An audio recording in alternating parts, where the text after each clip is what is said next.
हाँ जी बच्चे 4.1 अच्छा 4 चैप्टर है, देखो इसमें आएगा पेज नंबर 1.75। देखो बेटा, हमने अभी तक जो छोटी छोटी चीजें पढ़ी, लास्ट हमारा चैप्टर चल रहा था, क्या था?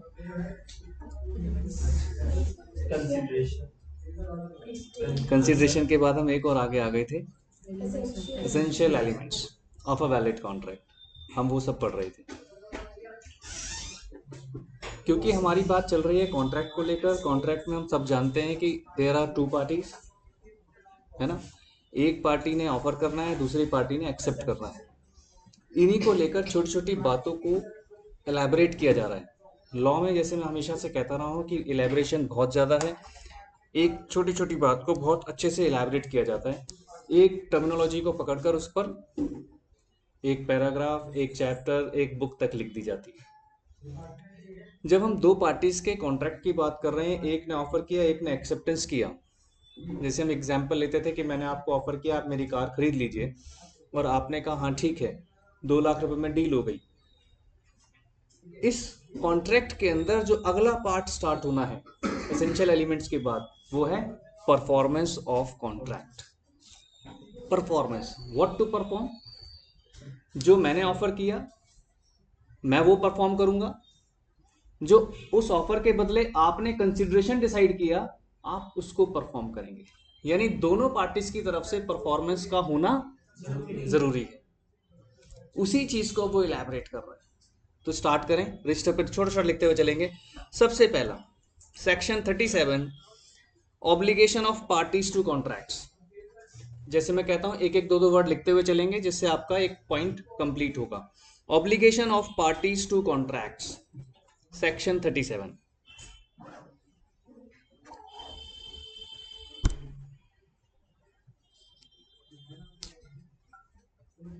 ऑब्लिगेशंस क्या होता है? ऑब्लिगेशंस हमारी ड्यूटीज, जो हमने एक दूसरे को ऑफर किया। मैंने ऑफर किया आपको कार देना, आपने ऑफर किया मुझे 2 लाख रुपए देना। ये हमारे ऑब्लिगेशंस हैं कि मैं आपको कार दूंगा, आप मुझे 2 लाख रुपए देंगे। ये उसी की बात कर रहा है। सेक्शन 37 किसकी बात कर रहा है? ऑब्लिगेशंस। किसके ऑब्लिगेशंस? Of parties. किसी एक की बात नहीं कर रहा है, पार्टीज की बात कर रहा है, दोनों पार्टीज की। ठीक है जी। जब ऑब्लिगेशंस की बात आएंगी तो उसमें वो क्या कह रहा है, देखो, पार्टीज टू अ कॉन्ट्रैक्ट, दोनों पार्टीज हो गई, offerer and offering. Parties to the contract तो वही चीज हो गई, ये लिखने की जरूरत नहीं है। क्या करेंगी दोनों पार्टीज? परफॉर्म और ऑफर टू परफॉर्म। या तो परफॉर्म करेंगे या ऑफर टू परफॉर्म, दोनों बातें ध्यान रखनी है। परफॉर्म मतलब मैंने कहा ये लो का, आपने कहा ये लो 2 लाख रुपए, परफॉर्म। ऑफर टू परफॉर्म, मैं फोन कर रहा हूं, हाँ जी कार कहां भिजवानी है,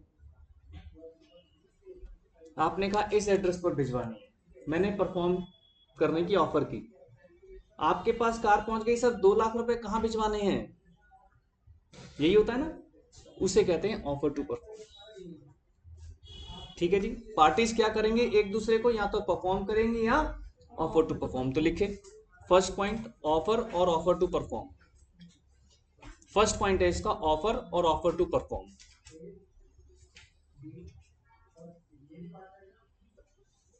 ऑफर और ऑफर टू परफॉर्म। जैसे कैसे लिखते हो आप, मैं हिंट दे देता हूं। आपने लिखा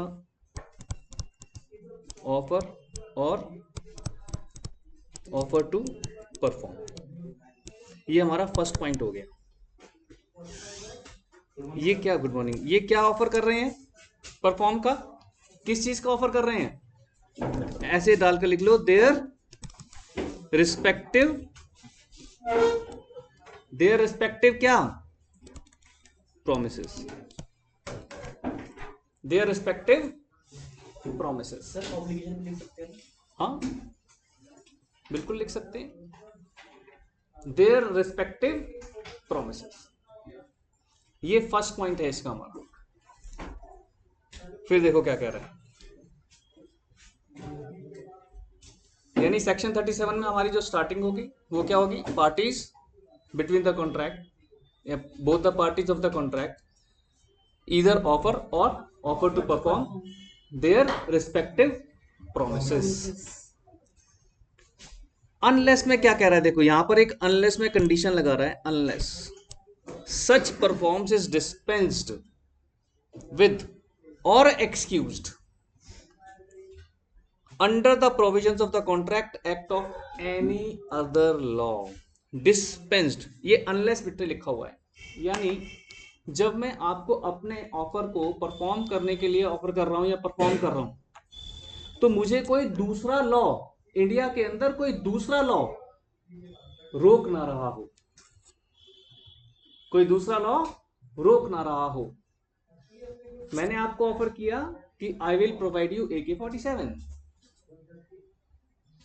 क्या यहां तक दिख रहा है कि ये कोई इलीगल कॉन्ट्रैक्ट है? अभी तक नहीं दिख रहा.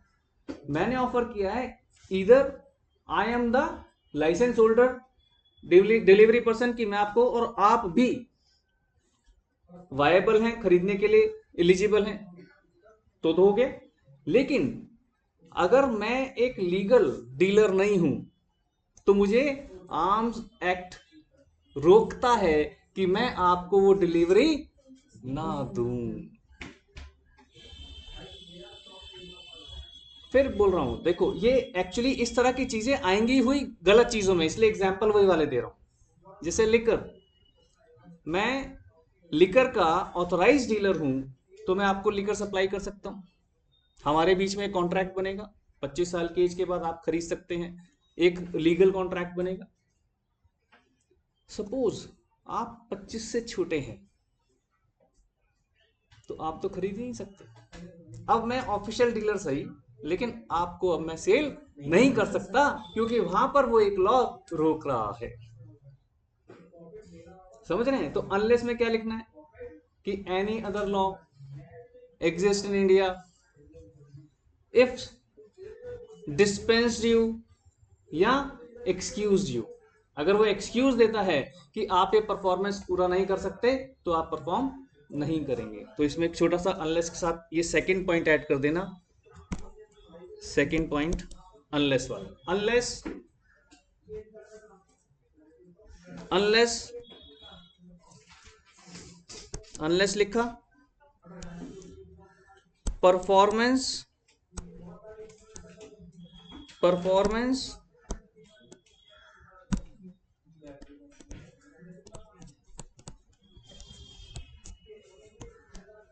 dispensed with और excused, फिर ऐसे एरो डालकर.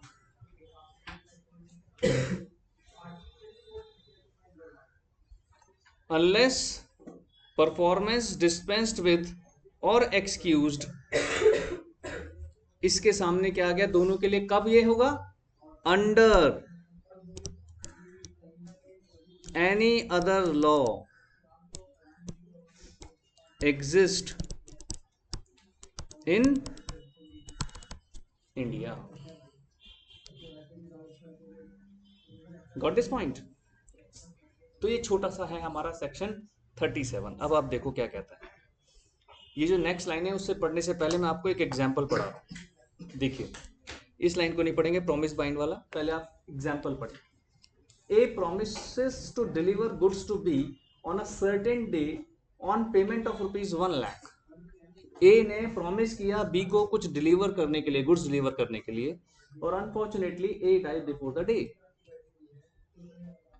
वो कह रहा है बात क्या है? गुड्स डिलीवरी की है, गुड्स डिलीवरी की है. जैसे ही A की डेथ होगी, A का जो रिप्रेजेंटेटिव है वो सारा कुछ उसके पास पहुंच जाएगा बाय हेरिडिटी, जो इंडिया के अंदर लॉ है उसके हिसाब से. तो क्या कह रहा है? As representative are bound. अब यहां पर वो जो ए का रिप्रेजेंटेटिव है बाउंड हो जाएगा for the delivery of such goods to be. वो ये नहीं कह सकता कि भैया फादर की डेथ हो गई, सॉरी अब मैं गुड्स की डिलीवरी नहीं दूंगा. ऐसे तो सारे बिजनेस लुढ़क जाएंगे. बिजनेस में क्या होता है? यही तो होता है. अच्छा, मैंने तो लगाया नहीं. बिजनेस में क्या होता है? बिजनेस में सारा खेल किस चीज का है? कॉन्ट्रैक्ट का ही तो है। अगर वो कॉन्ट्रैक्ट कंप्लीट नहीं होंगे तो बिजनेस बंद हो जाएंगे सबके, बिजनेस सबके बंद हो जाएंगे। कितनी डेथ होती रहती है रेगुलर, है ना, अगर हम जाएं कहीं पर भी तो खैर उस पर जाने तो डेथ होती रहती है। तो ऐसे कॉन्ट्रैक्ट में वो कहता है कि जो ए के रिप्रेजेंटेटिव है वो उसको फुलफिल करेंगे। अब वो लाइन पढ़ते हैं, देखो यहां से समझ जाएंगे। Promises bind the promises bind the representatives of the promiser in case of death of such promiser before performance। यही लिखा है, जो रिप्रेजेंटेटिव है वो प्रोमिसर के शूज के अंदर एंटर कर जाएगा, अनलेस, यहां पर भी एक अनलेस है, एक contrary intention appears from the contract. अब इसी का कॉन्ट्रेरी समझो। पहला तो समझ में आ गया कि ए की डेथ हुई, उसका रिप्रेजेंटेटिव बी को गुड्स की डिलीवरी देगा। अब मान लीजिए ए एक पेंटर था, आर्टिस्ट वाला, एक घर वाला पेंटर नहीं, आर्टिस्ट था, ड्राइंग बनाता था या कुछ भी बनाता था। क्या ये जरूरी है कि वही सेम आर्ट उसके बच्चे को ट्रांसफर हो जाए? पॉसिबल ही नहीं है, 100% तो पॉसिबल नहीं है। नहीं तो उदित नारायण का बेटा सिंगर, कहाँ उदित नारायण साहब, लेकिन क्या बेटा भी वो ले पाया? नहीं ले पाया। ऐसे बहुत सारे लोग हैं, किशोर दा, नहीं ऐसे एग्जाम्पल्स। अगर ऐसा होता तो फिर तो इनके बच्चे ही बनते रहते बस। तो ऐसी सिचुएशन में अब देखो नेक्स्ट एग्जाम्पल आपको ये क्लियर कर देगा। वहां पर आप बाउंड नहीं हो जहां पर कुछ पर्सनल ट्रेड्स की बात हो रही हो, स्किल्स की बात हो रही हो। क्या कह रहा है देखो, A promises to paint a picture for B by a certain day. A died before the day. The contract cannot be enforced either by A's representative, cannot लिख रहा है, be enforced either by A's representative or by B. A का representative भी मना कर सकता है, उधर B भी मना कर सकता है कि सॉरी भाई साहब मैं आपसे नहीं बनवाऊंगा। हाँ, अगर दोनों म्यूचुअली एग्रीड हो जाते हैं तो कोई प्रॉब्लम नहीं, बट दोनों में से कोई भी, जहां पर बात आ रही है स्किल्स की, उसको फोर्स नहीं कर सकते। Got this point? तो अब एक नोट लिख लो, इसको लेकर नोट लिखो। नोट में डालो death, death of promisor, underline, death of promisor.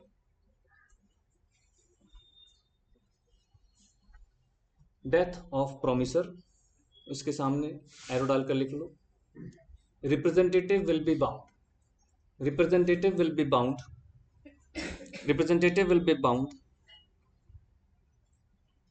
to perform the contract, to perform the contract कह लो या obligation कह लो।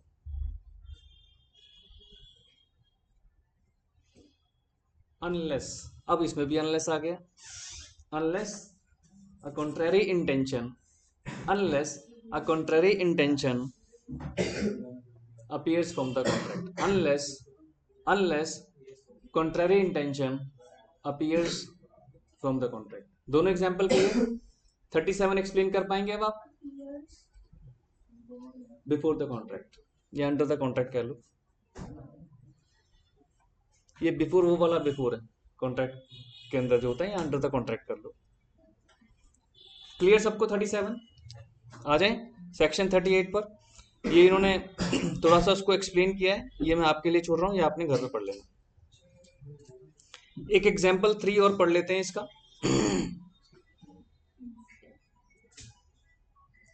X borrows ₹5 lakh from Y with a promise to pay it after 1 month.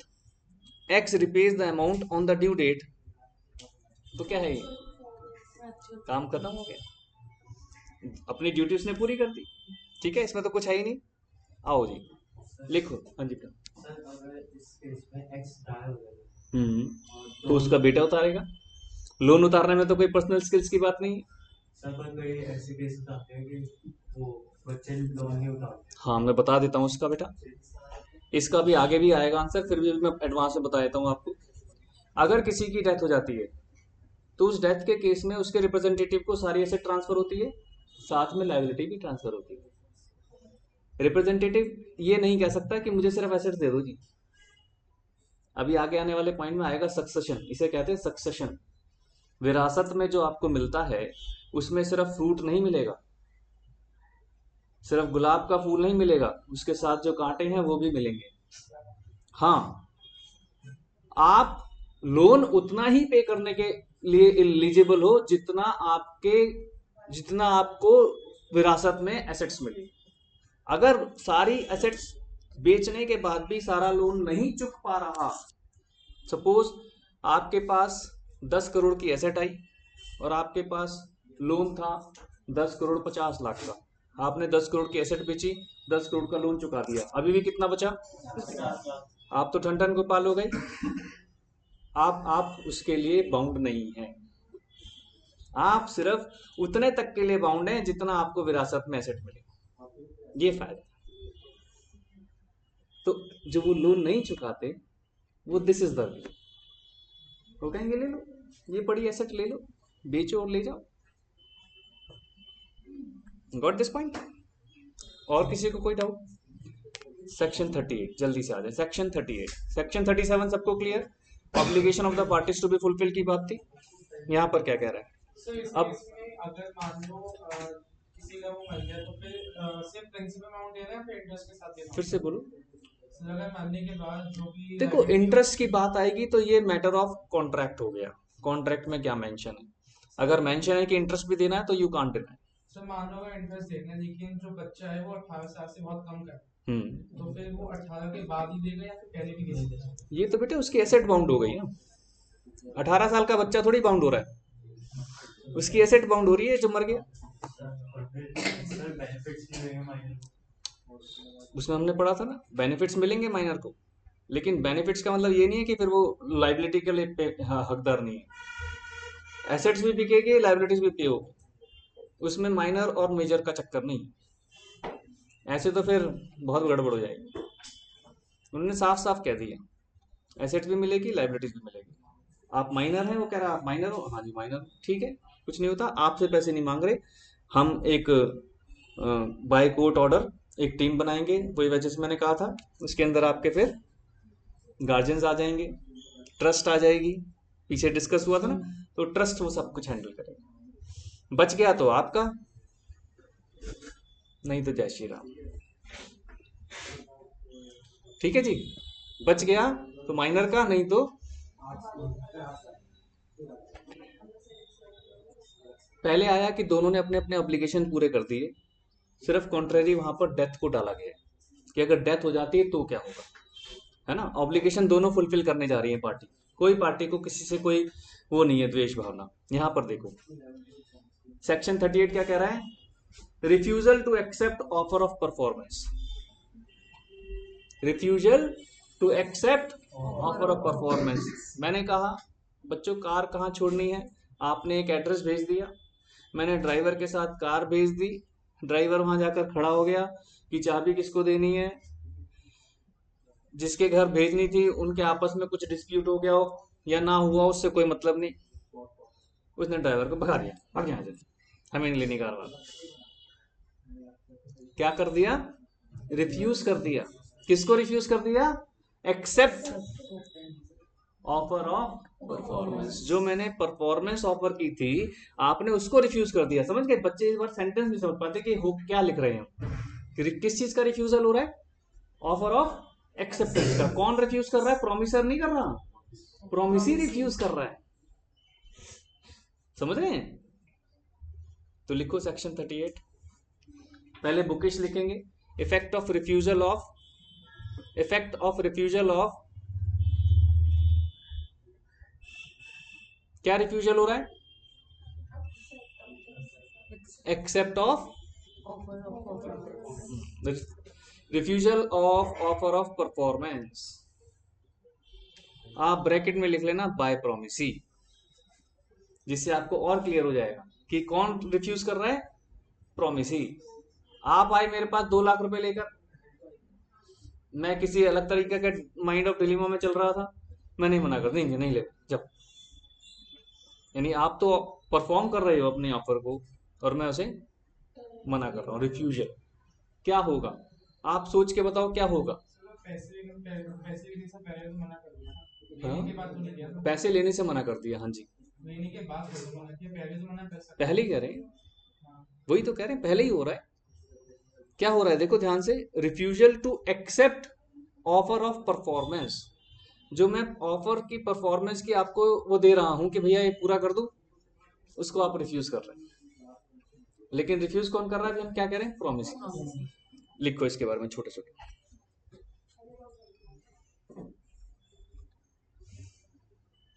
ये तो हम समझ गए कि क्या हुआ। इसका हम क्या पढ़ रहे हैं, इफेक्ट। तो इफेक्ट क्या है, सिंपल सा पहले वो देखते हैं। लिखो, promisor is not responsible for non performance. अब प्रोमिसर उस नॉन परफॉर्मेंस के लिए लाइबल नहीं होगा। अब आप मुझे कोर्ट में नहीं खींच सकते कि सर ने टाइम पर कार नहीं भेजी, इसकी वजह से मेरा इतना नुकसान हो गया। You can't do this thing. आपने मुझे 2 लाख रुपए भेजे, मैंने लेने से मना कर दिया, I can't claim any damages. तो साफ साफ लिख रहा है, promisor is not responsible for non performance. Promisor word बोल रहा है। आप मुझे ऑफर कर रहे हो तो आप प्रोमिसर हो गए, मैं कर रहा हूं तो मैं प्रोमिसर हो गया। इधर इस बात से मत कहना कि कार और पैसे की बात हो रही है। जो अपना प्रॉमिस फुलफिल करने आया है और आपको ऑफर कर रहा है, वो प्रोमिसर हो गया। जब आप 2 लाख रुपए देने आ रहे हो तो आप प्रोमिसर हो गए, जब मैं कार देने आ रहा हूं तो मैं प्रोमिसर हो गया। उस वक्त प्रोमिस ही आप हो गए, इसलिए हमने क्या लिखा है, रिफ्यूजल बाय प्रोमिसी। ठीक है ना, ये कॉन्सेप्ट समझना है। तो अब प्रोमिसर तो कहता है कि भैया मैं तो अपना प्रॉमिस पूरा करने आया था, आपने मना कर दिया। Nor does he thereby lose his rights under the contract. एक और लिखो सेकंड एरो में, promisor will not lose, promisor will not lose any of his rights, any of his rights under the contract. Promisor will not lose any of his rights under the contract. लिखना है बेटा, book में है लेकिन लिखना है। लिख रहे हो, नहीं लिख रहे, बोर लग रहा है। एग्जाम में तो लिखना ही पड़ेगा बेटा, आदत डाल ले। और ये आदत नहीं डलती फिर वो एग्जाम में नहीं लिख पाते। Got this point. आपको मैंने कार की ऑफर दी, अब आप मेरे ऊपर कोई क्लेम नहीं कर सकते, और ना ही जो मैंने आपसे 2 लाख रुपए लेने हैं उसके लिए आप कुछ कह सकते हैं, क्योंकि कॉन्ट्रैक्ट खत्म नहीं हुआ अभी, कॉन्ट्रैक्ट बना हुआ है। I can claim 2 lakh rupees, हाँ कार तो दूंगा, लेकिन आप मेरे उस राइट को लूज नहीं कर सकते। आप ये कहने का हक नहीं रखते कि जब मैंने आपसे कार लेने से मना कर दिया तो आप 2 लाख रुपए क्यों मांग रहे हो। आप ये नहीं कह पाओगे। एग्रीमेंट हुआ है, रिटन एग्रीमेंट हुआ है। वर्बल भी उतना ही इंपॉर्टेंट है, लेकिन वर्बल में थोड़े से मैंने बताया था ना कॉन्सिक्वेंसेज होते हैं, वहां पर फिर ईमानदारी चाहिए दोनों पार्टीज की। अब एक पार्टी इंटेंशनली जब मना ही कर रही है तो हाँ, तो वही कह दीजिए ऐसा कोई कॉन्ट्रैक्ट ही नहीं हुआ था, झूठ बोल रही है। तो हमारे पास कोई एविडेंस नहीं होगा तो कैसे प्रूफ करेंगे, ये चीज है। Got this point. अब इसमें लिखो आगे क्या कह रहा है, certain conditions must be fulfilled. Section 38 में वो कह रहा है कुछ कंडीशंस हैं, फुलफिल होनी बहुत जरूरी है। क्योंकि कहना तो बड़ा आसान है कि मैं प्रॉमिस को पूरा करने गया, इन्होंने मना कर दिया, तो मेरे ऊपर तो कोई जिम्मेदारी नहीं है। लेकिन मेरा राइट भी लूज नहीं हो रहा, मेरा राइट भी लूज नहीं हो रहा। लेकिन जो वही बात आ गई कि कोर्ट में जाकर कैसे प्रूव करना पड़ेगा, तो कुछ कंडीशंस हैं। कंडीशन नंबर 1, कंडीशन नंबर 1 ये है कि अनकंडीशनल। क्या अनकंडीशनल, और ऑफर ऑफ परफॉर्मेंस। अनकंडीशनल क्या है, ऑफर ऑफ परफॉर्मेंस, ब्रैकेट में लिख लेना कहीं भूल जाओ कि क्या अनकंडीशनल। अनकंडीशनल क्या है, ऑफर ऑफ परफॉर्मेंस। मान लो ये डिसाइड हुआ था कि मैं आपको कार, ये एग्रीमेंट की बात कर रहा हूं, कि मैं आपको कार की डिलीवरी दूंगा और आप नेक्स्ट डे मुझे 2 लाख रुपए देंगे, ये डिसाइड हुआ। लेकिन अब मैंने जैसी कार की चाबी आपको देने की बात की, मैं कहा 2 लाख रुपए दो भाई, मेरी कंडीशन है, तो इसका मतलब मैं क्या कर रहा हूं, मैं अपने एग्रीमेंट को फॉलो नहीं कर रहा। तो इसलिए वो कह रहा है कि अब अनकंडीशनल होना चाहिए, जो मेरी परफॉर्मेंस है। अगर कॉन्ट्रैक्ट के अंदर कोई कंडीशन होती तो बात समझ में आती है, लेकिन उसके अलहदा मैं कोई और कंडीशन अब नहीं लगा सकता, इसलिए वो कह रहा है क्या, अनकंडीशनल। ठीक है। सेकंड देखो क्या कह रहा है, लिख दो, बहुत सिर्फ छोटा सा लिखना है। Must be made at proper place and time, must be made at proper place and time. मेरी कार बाई चांस उस दिन नागपुर में थी, मैंने आपको फोन करके कहा जाओ जी गाड़ी की वो ले लो पोजीशन, आपने कहा हाँ जी ले लेते हैं, नागपुर चले जाओ। कंडीशन लगा दी एक तो क्या वो प्रॉपर प्लेस है?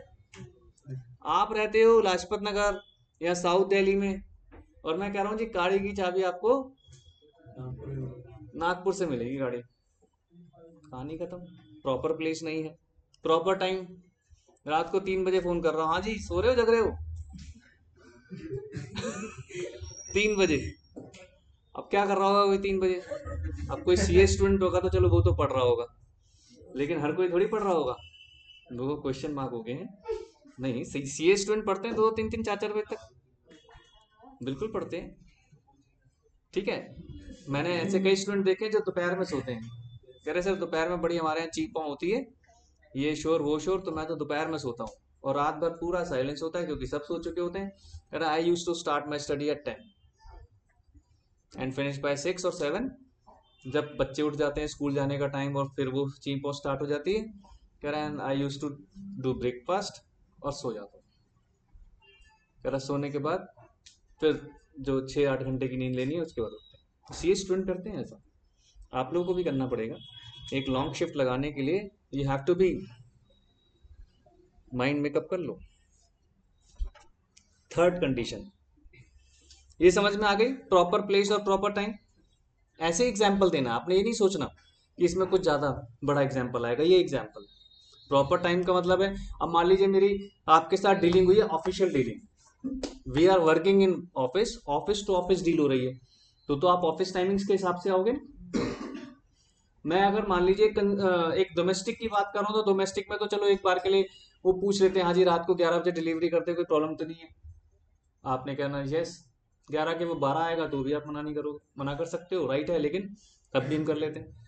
लेकिन ऑफिस आवर्स में अगर मान लीजिए हमारा इंस्टीट्यूट ये खुलता है सुबह 7 बजे से लेकर शाम के 7 बजे तक, सर ने कुछ मंगाया एक बड़ा सा टेलीविजन, 8 बजे वो रात को आके कह रहा है हाँ जी टीवी आ गया ले लो। अब मान लो अभी तो चलो सर तो पड़ोस में ही रहते हैं, मैं तो दूर रहता हूँ, मैं क्यों कहूँगा कि मैं आ रहा हूँ, उन्होंने कल आना, क्योंकि प्रॉपर टाइम पर नहीं आया। तो ये है एग्जाम्पल्स। तो ऑफिस की बात होगी तो ऑफिस आवर्स जो जेन्युइन कहलाते हैं, थोड़ा बहुत ऊपर नीचे हो आपस में अंडरस्टैंडिंग से हो जाएगा, गॉट, इसे कहते हैं प्रॉपर टाइम। प्रॉपर प्लेस भी ऐसे ही होता है। एक एग्जाम्पल होता है, जैसे मान लीजिए मदन गिर है, आपने कोई बड़ी सी मशीन मंगाई, अब वो बड़ी सी मशीन बड़े से ट्रक में आ रही है, अब बड़ा सा ट्रक तो मदन गिर में नहीं घुसेगा। ट्रक वाले ने कहा भाई साहब बाहर खड़ा ट्रक, सामान उतरवा लो अपना। अभी तो गलत हो गया, आप कहाँ से उतरवा लोगे? You are not such professional. आपने सुना होगा बड़े बड़े फ्रिज आते हैं, बड़े बड़े कुछ सामान आते हैं, उसको प्रोफेशनल ही लोग ऊपर चढ़ाते हैं। अब मान लो आप 3rd फ्लोर पे रहते हो, आप कैसे चढ़ा लोगे? हाँ वो अलग बात है कि this will be the part of the contract, उसमें मेंशन होना चाहिए। इसीलिए आप कभी भी कुछ इस तरह के इक्विपमेंट्स लेने जाते हैं तो पूछते हैं कहाँ छोड़ना है, यहाँ, कौन सा फ्लोर है, ये, किस तरह की एंट्री एग्जिट है, वो बता दीजिए। मेरे एक जानकार ने एक बड़ा सा फ्रिज मंगा लिया, सरकारी क्वार्टर था, किचन में ही नहीं घुसा वो फ्रिज, क्योंकि उसका डोर छोटा सा था। कह रहा क्या करूं, मैं कहा मुझसे क्या पूछ रहा है मतलब कह रहा है बता दे वापस भेज दूं कि नहीं भेज दूं। मैंने कहा ये तुझे पहले उन्हें बताना चाहिए था, उनका काम था तेरे घर में छोड़ना, उनका काम ये नहीं था कि तेरे किचन में इंस्टॉल करना। आप देखते होंगे जो डिश वॉशर्स वगैरह हैं, बल्कि जो वॉशिंग मशीन्स हैं IFB की, जो फुली ऑटोमेटिक हैं, वो तो प्रॉपरली इंस्टॉल होती है बेटा। You have to provide them the space कि कहाँ रखना है, वो तभी इंस्टॉल करके जाएंगे। अब लोग खरीद तो लेते हैं, लगाएं कहाँ space? That machine needs a space, इतना स्पेस उससे चाहिए। अब वो नहीं होगी तो कहाँ से बात बनेगी? एक मेरे स्टूडेंट ने ये डिश वॉशर खरीद लिया, उस वक्त की बात बता रहा हूँ जब डिश वॉशर पता ही नहीं था। उसने मुझे जब बोला ना सर मैंने डिश वॉशर लिया है, मैं कहा अच्छा दिखाओ भाई कैसा होता है। 5 स्टार होटल में ही सुना था हमने तो, डोमेस्टिक में कहाँ सुना था। तो वो वहां से लेकर यहाँ तक का था, पूरी एक स्लैब तोड़नी पड़ी उन्हें।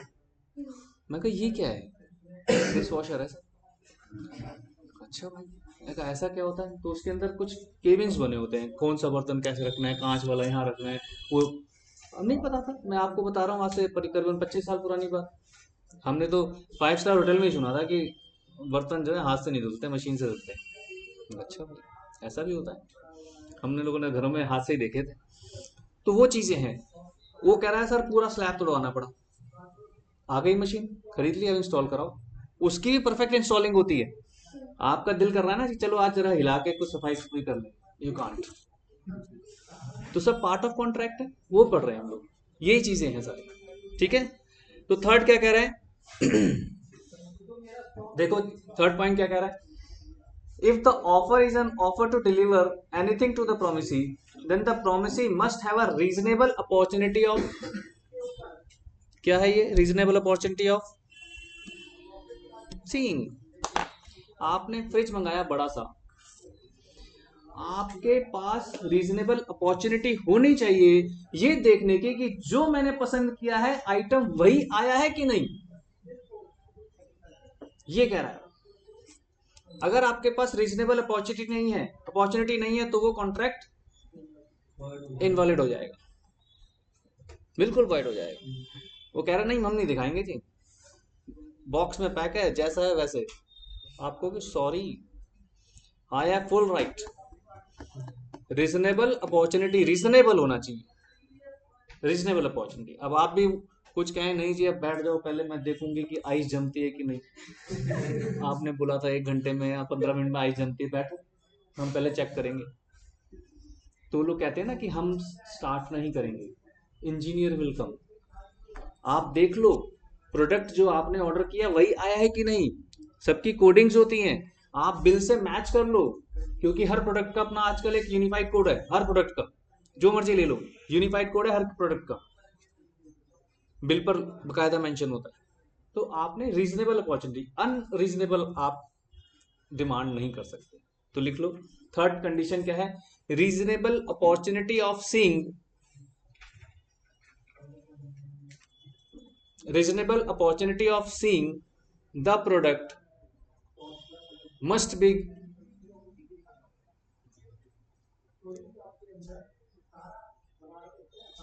given to the promisee, must be given to the promisee।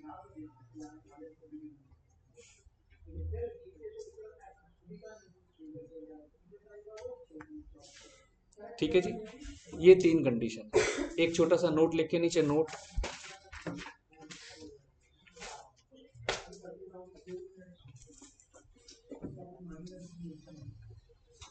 देखो क्या इंपॉर्टेंट लाइन कह रहा है यहां पर। ये क्या करते हैं कि एक छोटी सी लाइन होती बहुत इंपॉर्टेंट है लेकिन उसको हाईलाइट नहीं करते। ये बहुत इंपॉर्टेंट लाइन है।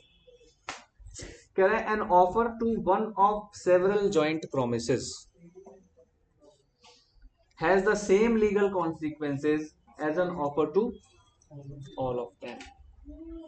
आपने कई कॉन्ट्रैक्ट किए हैं मेरे साथ, 1 2 3 4 5 6 7, होता भी है। आप जब शॉप के ऊपर जाते हैं तो अकेला रेफ्रिजरेटर थोड़ी खरीद रहे हैं। आप टाटा के क्रोम में जाते हैं, वहां सब कुछ अवेलेबल, आपने ले लिया सब कुछ, जो जो आपको दिखता गया आप लेते गए, कॉन्ट्रैक्ट हो गए। तो क्या कह रहा है आप उसको दिमाग में रखो। An offer to one of several joint promises, जो बहुत सारे प्रोमिसेस थे, जॉइंट प्रोमिसेस थे, उसमें से आपने किसी एक प्रोमिस के लिए ऑफर किया। क्या कह रहा है? Has the same legal consequence. तो कह रहा उसके वही सेम कॉन्सिक्वेंसेस होंगे and offer to all of them. आप ये नहीं कह सकते कि भैया आपने रेफ्रिजरेटर के लिए जो ये किया ना, ऐसे नहीं मानेंगे, हम तो सारों को एक साथ लेंगे। आपने मान लो कुछ निकला कि रेफ्रिजरेटर वापस करना है, मान लो आपका रेफ्रिजरेटर खराब निकल गया, एसी ठीक है, पंखा कूलर सब ठीक है, सिर्फ एक प्रोडक्ट खराब है, तो क्या आप सारे वापस कर दोगे? तो उसके कॉन्सिक्वेंसेस उसी के लिए होंगे, लेकिन कैसे? जो सबके लिए अवेलेबल है। तो वो चीज कह रहा है कि ऐसा मत सोचना कि हाँ जी एक खत्म तो सारे कॉन्ट्रैक्ट खत्म, नहीं। हाँ, लीगल कॉन्सिक्वेंसेस सभी के लिए एक जैसे हैं। तो लिखें एक नोट डालकर, हेडिंग डालना, when there are several joint promises,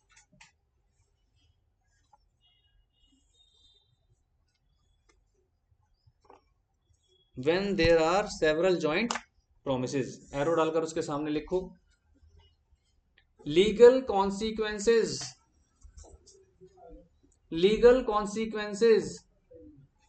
will remain same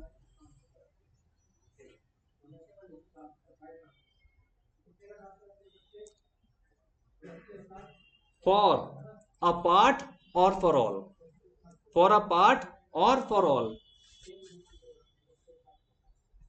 ठीक है जी, चाहे एक पार्ट के लिए हो तो भी लीगल कॉन्सिक्वेंसेस वही होंगे, चाहे सबके लिए हो तो भी लीगल कॉन्सिक्वेंसेस वही होंगे, वो सेम रहेंगे। ऐसा नहीं कि लीगल कॉन्सिक्वेंसेस आपके बदल जाएंगे। ठीक है जी, एग्जाम्पल देखें जल्दी से इसका क्या कह रहा है, जल्दी से एक एग्जाम्पल इसका देख लीजिए।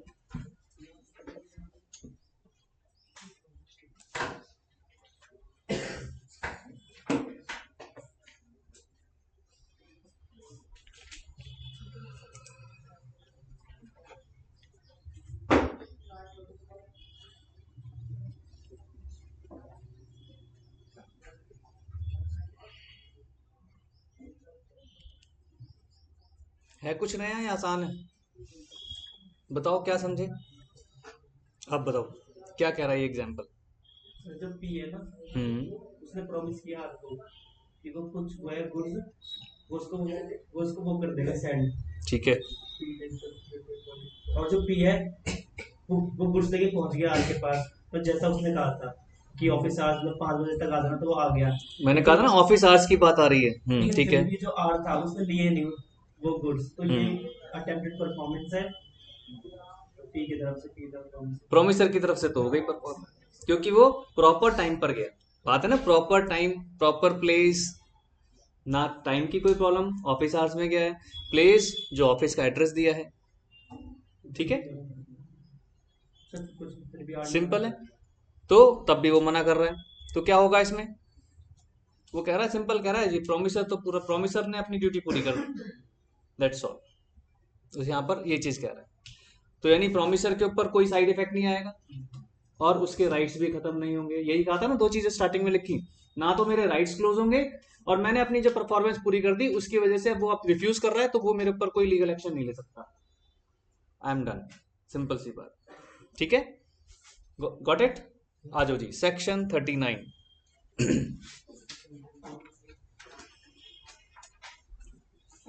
ये परफॉर्मेंस को लेकर हो रहा है। देखो क्यों बढ़ रही है बात, अगर दोनों पार्टीज परफॉर्मेंस पूरी कर देती है तो बात ही नहीं बढ़ेगी।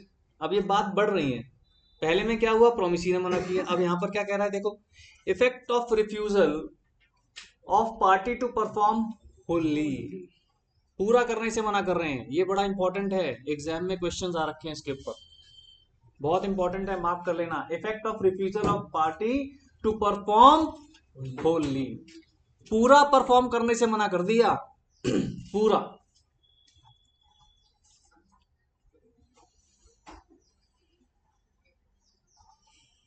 जो इसका एग्जाम्पल है पहले वो पढ़ा रहा हूं, और यही सेम एग्जाम्पल एग्जाम में पूछा गया है कई बार।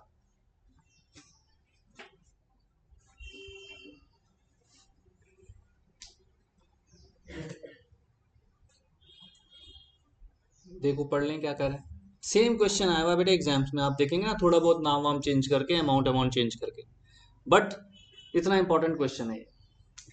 कह रहा है x a singer enters into a contract with why the manager of a theatre. आप देखते भी होंगे क्लब्स ओपन होते हैं तो इनके अपने टाइमिंग्स होते हैं, कुछ क्लब्स डेली खुलते हैं, कुछ क्लब्स वंस या ट्वाइस अ वीक खुलते हैं। तो जब वंस या ट्वाइस अ वीक हो रहे हैं तो वहाँ पर डीजे वीजे भी चलता है, तो डीजे हायर करते हैं, अपना तो नहीं होता, डीजे हायर करते हैं, या कभी कभी उनकी सिंगर नाइट्स होती हैं कि भाई हमने सिंगर्स बना रखे, ये सिंगर्स आएंगे, सिंगर नाइट्स हो रही है, तो यहाँ पर वो सिंगर नाइट वाली बात है, एक दिमाग में वो इमेजिनेशन कर लीजिए, है कॉन्ट्रैक्टिंग। देखो आपने कभी इस बात से नहीं अपने आप को परेशान करना कि किस तरीके के हम एग्जाम्पल पढ़ रहे हैं। बेटे आप कॉन्ट्रैक्ट पढ़ रहे हो, आप लॉ पढ़ रहे हो, लॉ में हर तरीके के आएंगे, चाहे वो आपको अच्छे लगे या बुरे लगे, आपको पढ़ने पड़ेंगे, आपको उनकी बातों को समझना है, कॉन्ट्रैक्ट को समझना है। तो क्या कह रहा है अब उसके साथ क्या तय हुआ कि वो थिएटर में 2 नाइट्स इन अ वीक आएगा परफॉर्म करने, 7 दिन में 2 बार, ठीक है। ड्यूरिंग द नेक्स्ट 2 मंथ्स, अगले 2 महीने के लिए कॉन्ट्रैक्ट साइन हो गया, अगले 2 महीने के लिए कॉन्ट्रैक्ट साइन हो गया। एंड वाई एंगेज टू पे हर ₹10,000 फॉर ईच नाइट, ये भी तय हो गया, हफ्ते में 2 बार 20,000 रुपये पकड़ा देंगे। Got it. On 6th night, 6th night का मतलब क्या हुआ, 6th नाइट का मतलब राम जी, 6th नाइट का मतलब बताओ क्या हुआ, पहला हफ्ता गया, दूसरा हफ्ता गया, तीसरे हफ्ते की सेकंड नाइट, तीसरे हफ्ते की सेकंड नाइट, और हमारा एग्रीमेंट कितने का था, 2 महीने का, 2 महीने में 8 वीक्स हो गए, है ना, 8 वीक्स का मतलब 16 परफॉर्मेंस हो गई। छठी परफॉर्मेंस पर ही क्या कहा उसने, X wilfully absents herself from the theatre, wilfully word आ रहा है, और ऊपर हम क्या पढ़ रहे थे, परफॉर्म होली। जो उसने 16 परफॉर्मेंस करनी थी वो छठी परफॉर्मेंस पर ही नाट गई, मना कर गई। यानी अब क्या होगा, क्या कह रहा है, Y is at liberty to put an end to the contract, who is Y, manager, है ना, मैनेजर ऑफ द थिएटर। तो वाई के पास फुल राइट्स हैं कि भैया जय श्री राम, हमने आपसे काम नहीं करवाना, ठीक है। तो अब पढ़ते हैं सेक्शन 39, तो लिखें जरा,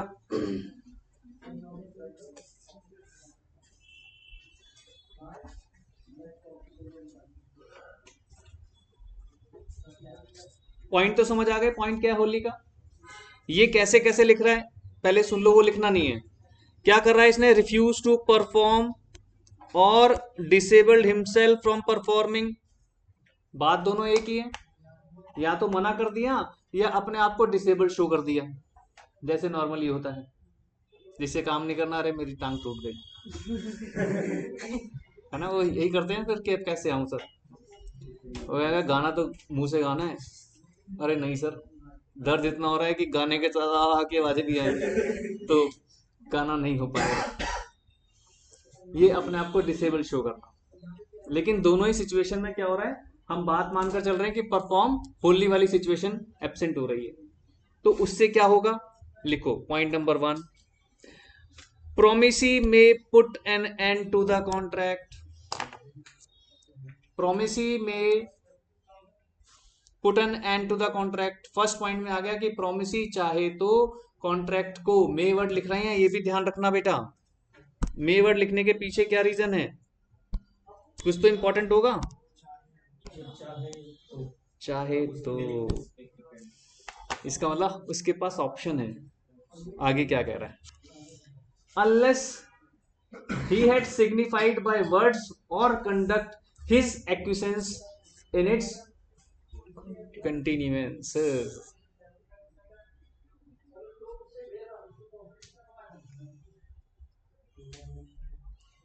वो चाहे तो कॉन्ट्रैक्ट को तुरंत खत्म कर सकता है, unless he had signified by words or conduct, या तो बोलकर या लिखित में जैसे मर्जी, या बाय हिज कंडक्ट, दोनों चीजें आ गई, एक्सप्रेस और इंप्लाइड, एक्सप्रेस और इंप्लाइड दोनों चीजें आ गई। हिज एक्विसेंस, एक्विसेंस मतलब क्या होता है, सहमति,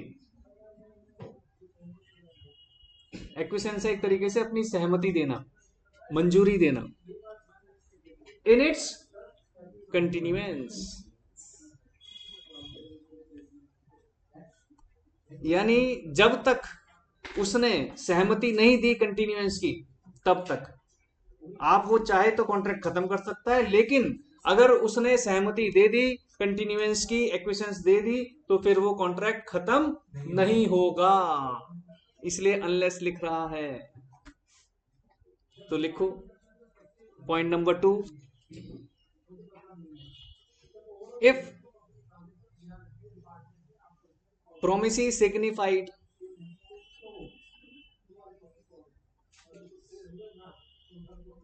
his acquiescence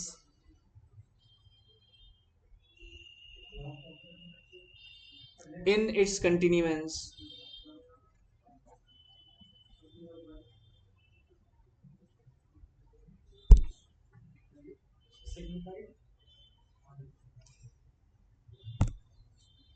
एक second,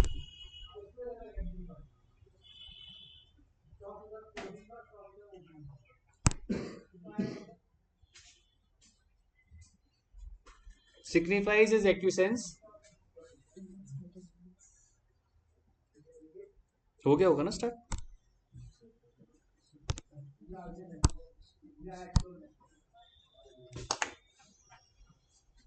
signifies his acquiescence in its continuance, underline करके उसके एरो डाल के लिख लीजिए, in this situation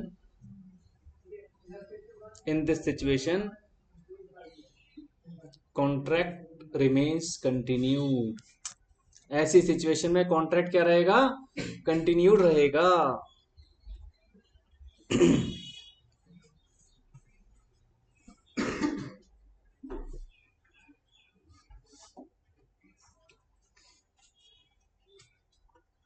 ठीक है, फिर नीचे लिखो एक note,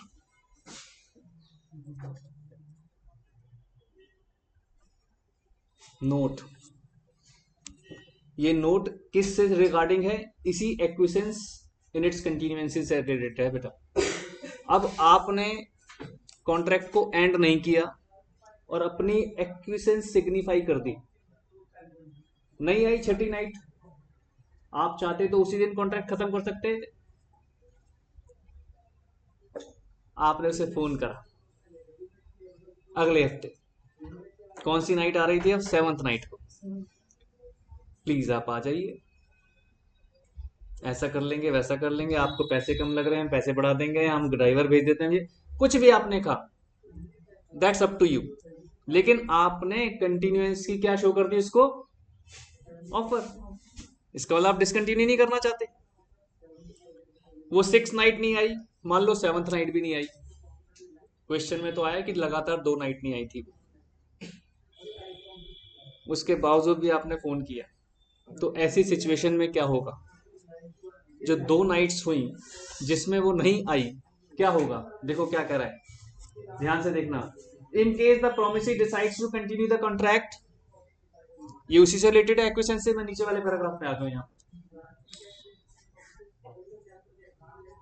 he would not entitled to put an end to the contract, मैंने यही लिखवाया है, अब यही लाइन लिखवाई है ना एरो डालकर कि क्या लिखवाया है कि now contract will remains continued, ठीक है ना, कॉमा डालकर उसको कंटिन्यू करना अगली लाइन में। अब देखो, in either case the promisee would be able to claim damages that he suffers as a result of breach, वो जो 2 नाइट्स का लॉस हुआ है ना, उसके लिए आप क्या क्लेम कर सकते हो, डैमेजेस। इन ईदर केस का मतलब क्या है, ईदर केस, मैं डिसकंटिन्यू करूं तब भी, कंटिन्यू करूं तब भी, हाँ दोनों में फर्क क्या है कि अगर मैं डिसकंटिन्यू कर देता हूं तो वो कॉन्ट्रैक्ट वहीं एंड हो गया, मैं उसे दोबारा नहीं बुलाऊंगा, लेकिन वो जो 2 नाइट का नुकसान हुआ विल क्लेम फॉर डैमेजेस। दूसरा ऑप्शन, मैंने फोन करके कहा आ जाओ मैडम, कंटिन्यू हो गया कॉन्ट्रैक्ट, अब मैं डिसकंटिन्यू नहीं कर सकता, अब मैं उसे डिसकंटिन्यू नहीं कर सकता, लेकिन वो जो क्लेम फॉर डैमेजेस है वो मांग सकता हूं। तो हमने क्या लिखा है जरा बताओ एरो डालकर, In this situation, contract remains continued. Bracket में लिख लो, promisee cannot denied the contract. promisee cannot denied the contract को डिनाई नहीं कर सकता वो. अब नोट लिख लो,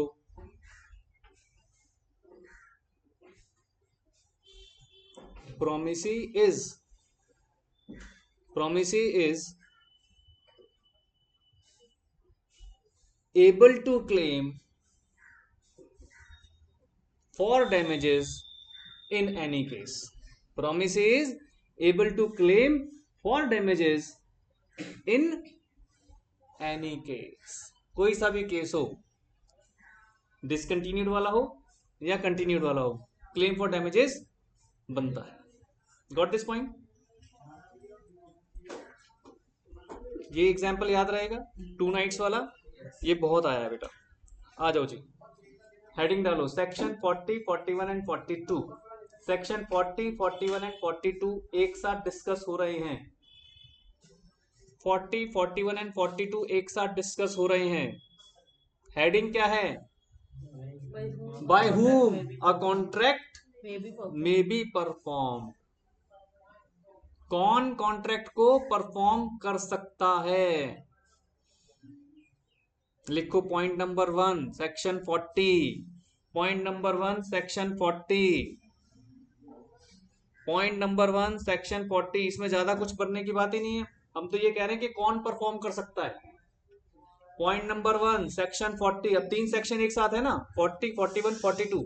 ये किससे रिलेटेड है कि कौन परफॉर्म कर सकता है, तो उसमें हम पहला पढ़ रहे हैं सेक्शन 40. सेक्शन 40 में लिखो, promisor himself, comma, agent of promisor,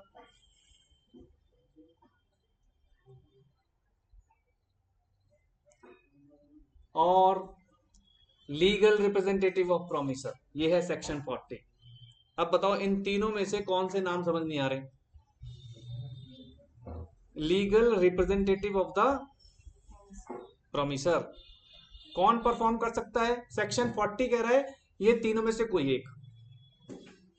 section 40 क्या कह रहा है? तीनों में से कोई एक. प्रोमिसर यानी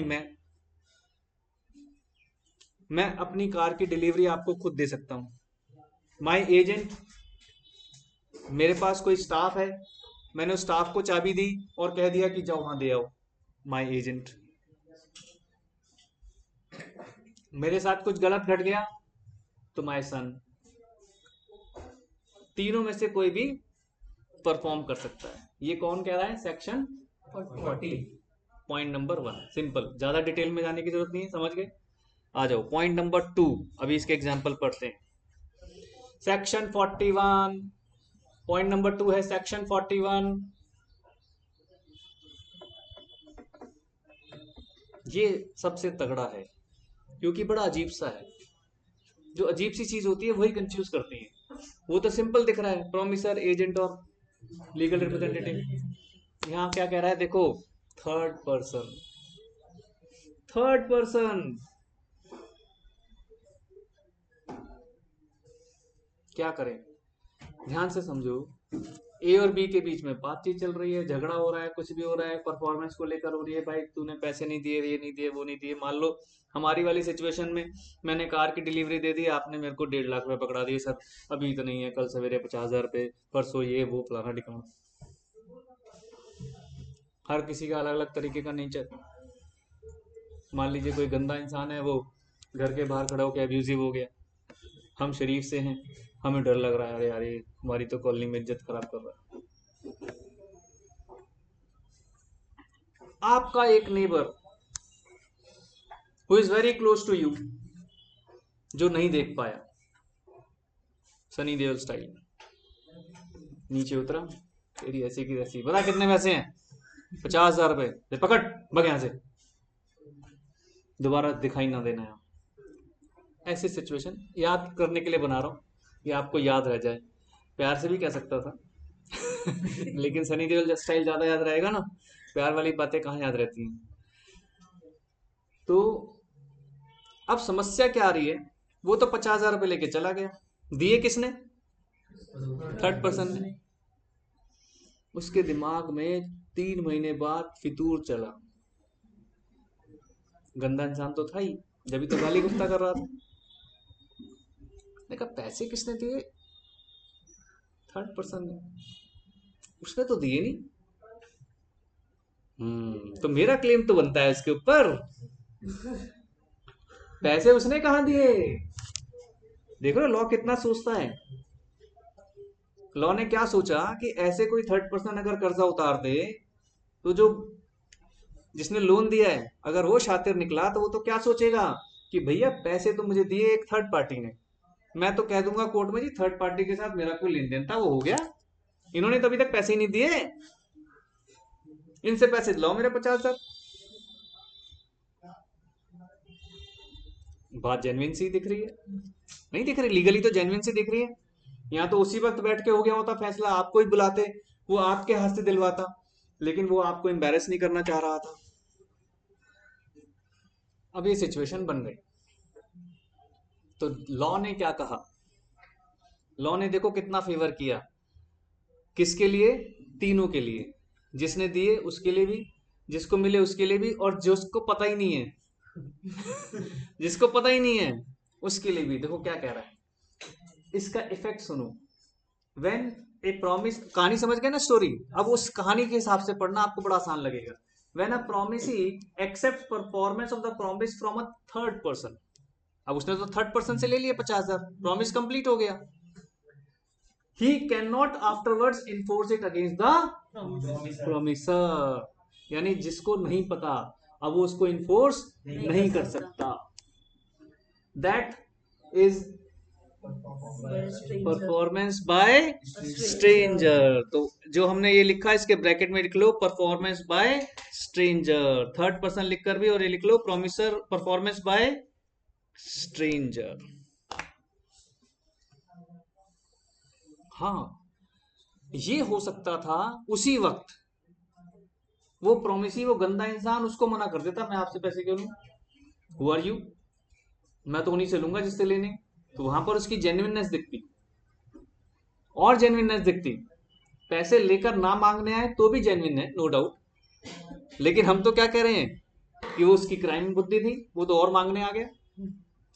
तो ऐसी सिचुएशन में कोर्ट ने आपको डिफेंड किया कि भैया ये जो परफॉर्मेंस बाय स्ट्रेंजर हो रही है इसको परफॉर्म्ड माना जाएगा। तो क्या कह रहा है, if accepted by the promisee this result in discharging the promisor. तो लिखे छोटा सा note, performance by stranger results discharging the promisor, results discharging the promisor.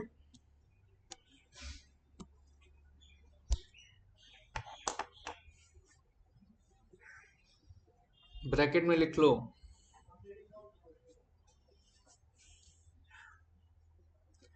Either, क्या लिखा है देखो, ईदर ऑथराइज्ड,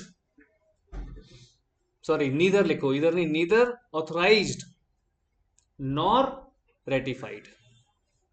ब्रैकेट में लिखना neither authorised nor ratified by the promisor.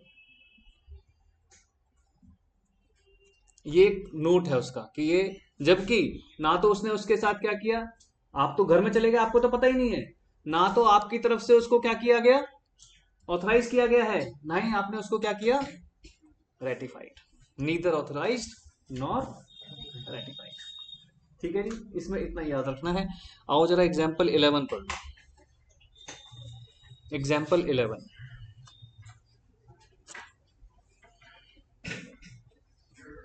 ये सेक्शन कौन सा कर रहे हैं हम, 41। ये ध्यान रखना है, देखो सेम स्टोरी दिखेगी जो मैंने आपको कहानी सुनाई है, एग्जाम्पल से ही कहानी बनी हुई है।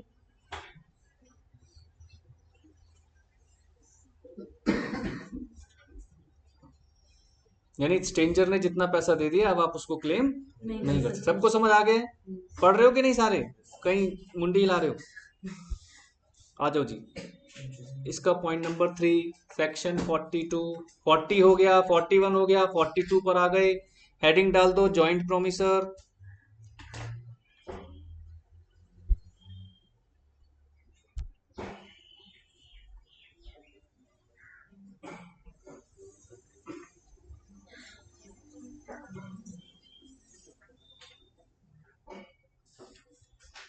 ये बड़ा आसान से वाला है, जॉइंट प्रोमिसर से कोई फर्क नहीं पड़ता। अब जॉइंट प्रोमिसर में क्या हुआ, एक नहीं दो है, दो नहीं तीन लोग हैं, तीन प्रोमिसर्स हैं, तीनों परफॉर्म कर सकते हैं, या तीनों के बिहाफ पर कोई दो कर सकते हैं, या तीनों के बिहाफ पर कोई एक भी कर सकता है। और अगर तीनों को परफॉर्म करना है अलग अलग तो तीनों परफॉर्म करेंगे। इसमें क्या बोला जाता है, मान ली किसी की डेथ हो गई, एक प्रोमिसर की डेथ हो गई, तो कौन घुस जाएगा उसके शूज में, उसका रिप्रेजेंटेटिव।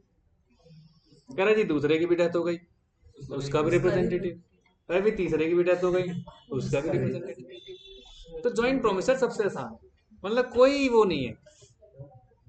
लेकिन लॉ में तो समझाना है, लॉ में तो समझाना है। तो देखो क्या कह रहा है, व्हेन टू और मोर पर्सन्स, कम ज्वाइंट की बात हो रही है तो दो से तो कम ज्यादा होंगे ही होंगे, दो या दो से ज्यादा, मेड अ ज्वाइंट प्रॉमिस। ये ध्यान रखना है जो पॉइंट होता है, unless a contrary intention appears by the contract. ये लाइन को मैं हाईलाइट कर रहा हूं, ये एक्चुअली बेटा लॉ में होता ही होता है। क्या सेंटेंस है, unless contrary intention appears by the contract, यानी वो जो एग्रीमेंट है उस एग्रीमेंट के अंदर कोई कॉन्ट्ररी इंटेंशन नहीं होनी चाहिए।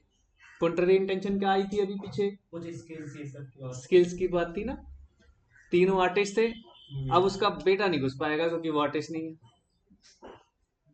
क्या एक सीए का बेटा अगर वो सीए नहीं है तो घुस पाएगा सी के शूज में, नहीं घुस पाएगा। मेरा बेटा जब तक लॉयर नहीं बनेगा नहीं घुस पाएगा, क्योंकि सिग्नेचर तो जहां लॉयर के चलने हैं जहां सीए के चलने हैं वही चलने हैं, है ना। सीए का बेटा थोड़ी कह पाएगा अरे लाओ लो कोई पापा आज गए हुए मैं ही कर देता हूँ, ठान ठान लाओ कहाँ साइन करने, नहीं कर सकता। तो वही चीज समझा रहा है। तो इसलिए ये लाइन आ रही है, ध्यान रखना है, unless the contrary intention appears by the contract. जहां पर स्किल्स की बात है या जहां पर कुछ सिग्नेटरी अथॉरिटीज की बात है, वो all such persons must jointly fulfil the promise. If any of them dies his legal representative must jointly with the surviving promisors. जो बाकी के प्रोमिसर हैं उनके साथ उसका लीगल रिप्रेजेंटेटिव जुड़ जाएगा। Fulfil the promise if all of them die, the legal representative all of them must fulfil. तो वही चीजें जो मैं बता रहा हूं, तो इसको लिखने की कुछ जरूरत है, इधर एक्सप्लेन कर दोगे। तो आप इसमें सिंपल सा लिख दो एक लाइन, क्या हेडिंग डाली, जॉइंट प्रोमिसर। तो लिखो फर्स्ट पॉइंट इसका एक एरो डालकर, all must fulfil there promises jointly, all must fulfil there promises jointly. Second point,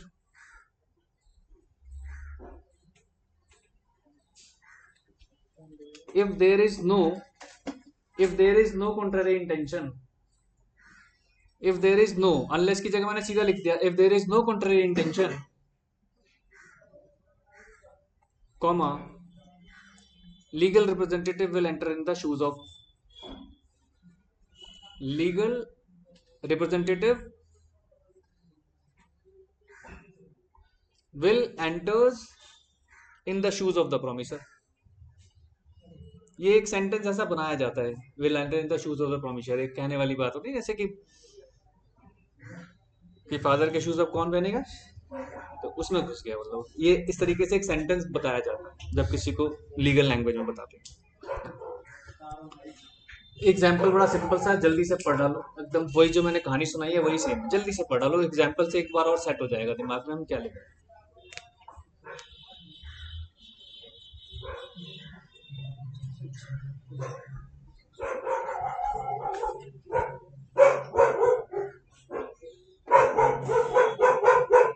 है ना, वही स्टोरी है पूरी जो मैं बता रहा हूँ। इसीलिए मैं एग्जाम्पल से समझा देता हूँ कि एग्जाम्पल आप समझ लो और कोरिलेट करोगे तो एकदम आसान हो जाएगा।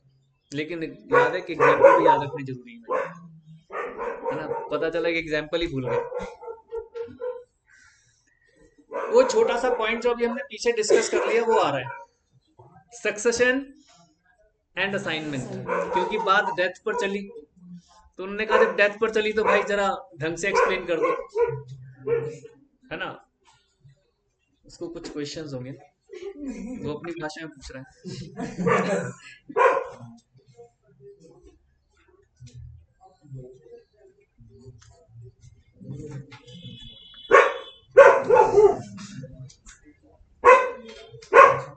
हट जा, भाग यहाँ से।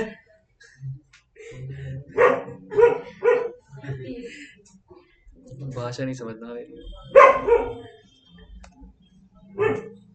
बेटे, ये एक बड़ा इंपॉर्टेंट टॉपिक नहीं है यहाँ पर, सक्सेशन एंड असाइनमेंट छोटा सा टॉपिक है, क्योंकि सिर्फ समझाया ये जा रहा है कि भाई आपको पता रहे क्योंकि डेथ का जिक्र हो रहा है। लेकिन बाई चांस कोई छोटा सा नोट आ गया तो हमने क्या बताना है। सक्सेशन का तो सिंपल सा एक एग्जांपल मैंने पहले भी दिया कि सक्सेशन क्या है, जब किसी की डेथ हो जाए तो उसकी जो भी एसेट्स हैं, जो भी वेल्थ है विद इंक्लूडिंग लायबिलिटीज, उसके लीगल रिप्रेजेंटेटिव को ट्रांसफर हो जाए, तो वो सक्सेशन है। सक्सेशन में उसको सारी वेल्थ मिलती है इंक्लूडिंग लायबिलिटीज ऑल्सो, उसे कहते हैं सक्सेशन। जबकि असाइनमेंट के केस में सिर्फ और सिर्फ फ्रूट मिलता है, ऊपर का गुलाब काट कर दे दिया जाता है, नीचे के कांटे नहीं होते। ये है सिंपल सा असाइनमेंट, और कुछ इसमें ज्यादा नहीं है। ठीक है, तो देखो क्या कह रहा है, distinction between two legal concepts. क्या कह रहा है, सक्सेशन एंड असाइनमेंट्स में be noted carefully when the benefits of the contract are succeeded by the process of law. क्योंकि वो जो बच्चे के पास या लीगल रिप्रेजेंटेटिव के पास वो जो चीज पहुंचती है वो by the process of law ही तो पहुंचती है। तो सेंटेंस बना रहे हैं, अभी कुछ बता नहीं रहे कि जो भी सक्सेशन में लीगल रिप्रेजेंटेटिव को मिला by the process of law, then both burden and benefits, burden मतलब लायबिलिटी, बेनिफिट्स मतलब कार घोड़ा गाड़ी स्कूटर सब कुछ, बिल्डिंग विल्डिंग सब मिल गई, साथ में कर्जा भी मिला, बर्डन भी मिला। Both burden and benefits attaching to the contract may sometimes devolve on the legal heirs। वो लीगल ईयर के पास पहुंच जाते हैं। Suppose a son succeeds to the estate of his father after his death, he will be liable to pay the debts and liabilities of his father owed during his lifetime। जो भी father ने कर्जा भी कमाया तो वो कर्जा भी आ जाएगा बेटे के पास। अब यहाँ पे बच्चे डर जाते हैं सारे, अरे यार ये तो बड़ी गड़बड़ है। लेकिन आगे आंसर आएगा, बट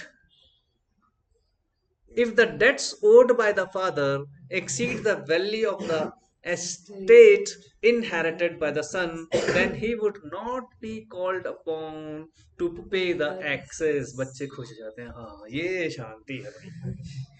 पिक्चरों में होता है खैर ऐसा, हम लोगों की बात नहीं कर रहे, पिक्चरों में तो ऐसे ही देखा है, और होना नहीं चाहिए। आजकल तो बेटा बेटी एक बराबर है, सक्सेशन दोनों को इक्वल मिलता है, नहीं इक्वल राइट्स। हाँ जी बेटा, इस मामले में एसेट्स कम पड़ गए, लेकिन जो लाइफ इंश्योरेंस है अगर वो तो उसके पैसे उसमें जाएंगे या फिर वो नहीं जाएंगे? उसमें ही जाएंगे। लाइफ इंश्योरेंस किसकी है? जिसकी डेथ हुई है उसकी है ना भाई,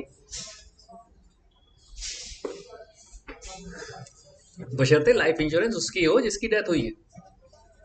अब बेटे की अलग हो रखी है तो पैसे तो खैर लाइफ इंश्योरेंस मिलता ही मरने के बाद है, तो ये बोलना ही नहीं चाहिए। लेकिन लाइफ इंश्योरेंस तो है ही उन इमरजेंसीज के लिए बनाया गया कि मेरे जाने के बाद। एक लाइफ इंश्योरेंस पॉलिसी ऐसी भी है, उसको ऐसे बोलते हैं वो जीवन के साथ साथ जीवन के बाद बाद, जीवन के साथ कुछ ऐसा है। तो उसमें पता है क्या, क्रिमेशन का अमाउंट तक मिलता है।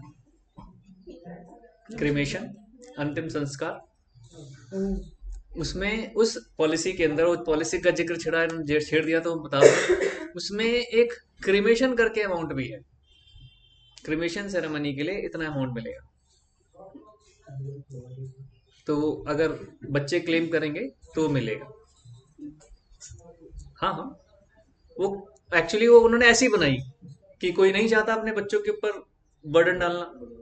कुछ लोग होते हैं बड़े, वो एक हिंदू रीति रिवाज में बोलते हैं ना, कुछ लोग अपने जीते जी गौदान करके आते हैं, उसको कुछ बोलते हैं, मोक्ष के लिए होता है शायद, तो जीते जी देते हैं लोग। कुछ बच्चे मरने के बाद देते हैं अपने पेरेंट्स के लिए, कुछ अपने जीते जी अपना ही, पता नहीं कौन सा एक दान है वो, तो गौदान कर। अच्छा वो होता होगा। हाँ तो मतलब वो कुछ इस तरीके का है। खैर ये पिक्चर क्लियर सबको? सक्सेशन की तो पिक्चर क्लियर, कोई बड़ी चीजें नहीं बता रहा है।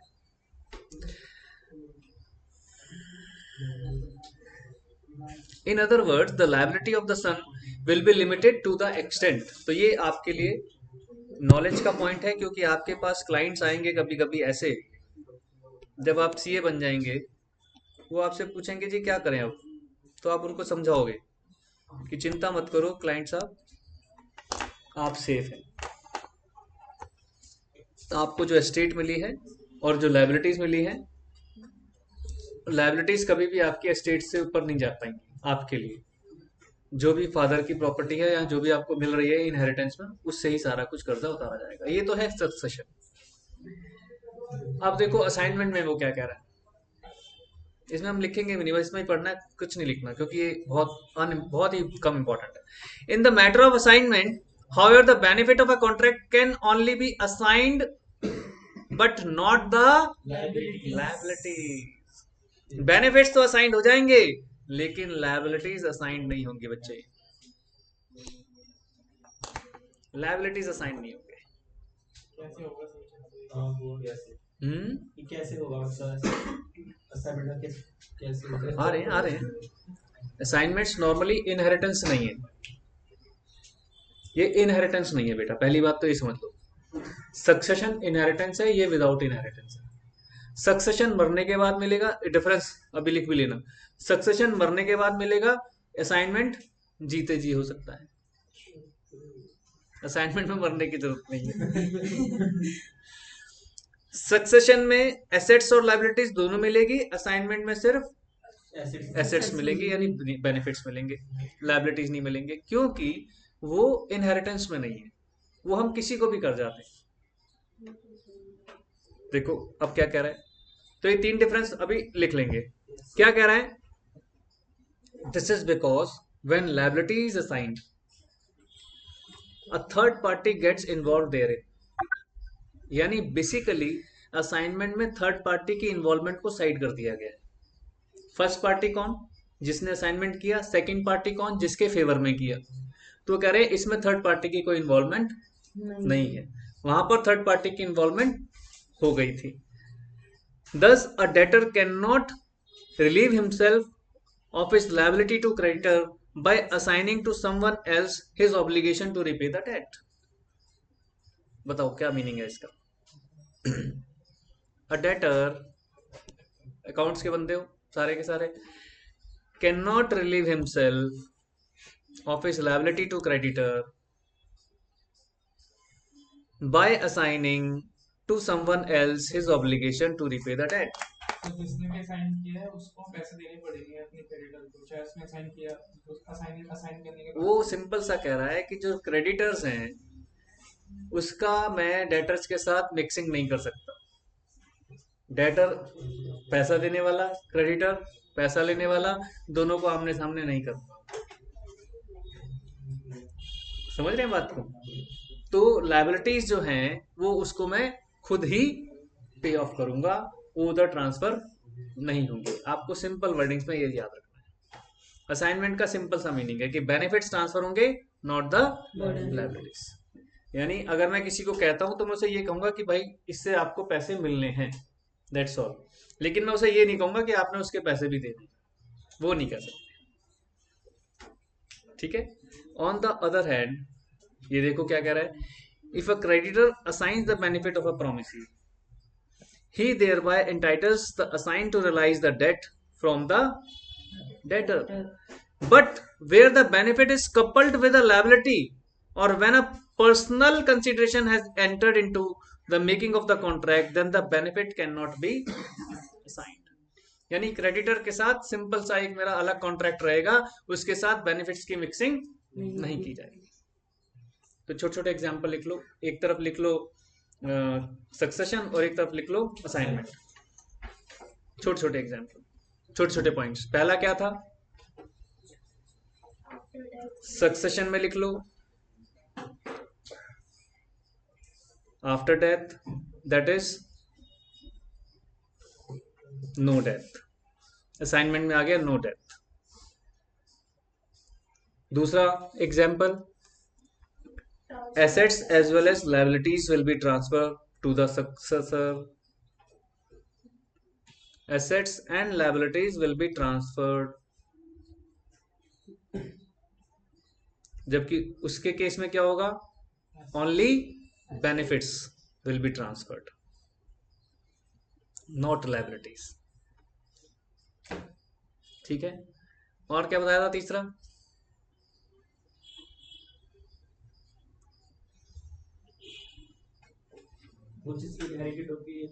हाँ, सक्सेशन है इन केस ऑफ इनहेरिटेंस, जबकि असाइनमेंट में not required inheritance, not necessary कर लो, नॉट नेसेसरली इनहेरिटेंस, बस।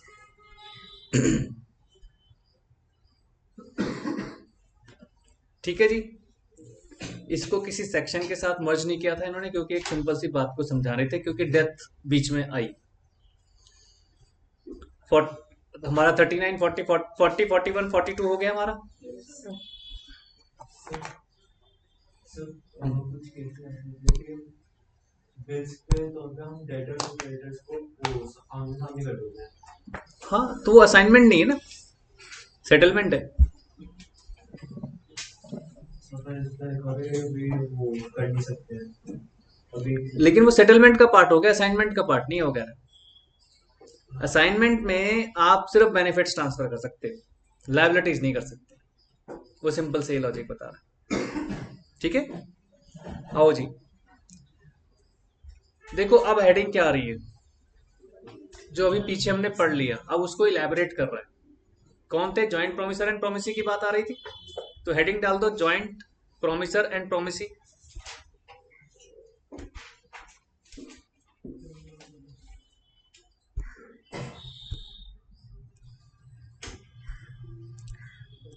सेक्शन 42, 43, 44, तीन सेक्शन फिर आ गए इसमें। 42, 43, 44 जैसे पीछे आए थे 39, 40, 41, अब 42, 43, 44 आ रहे। पॉइंट नंबर 1, इस हेडिंग का पॉइंट नंबर 1 सेक्शन 42 लिखो। पॉइंट नंबर 1 सेक्शन 42 क्या लिख रहा है वो, devolution of joint liabilities.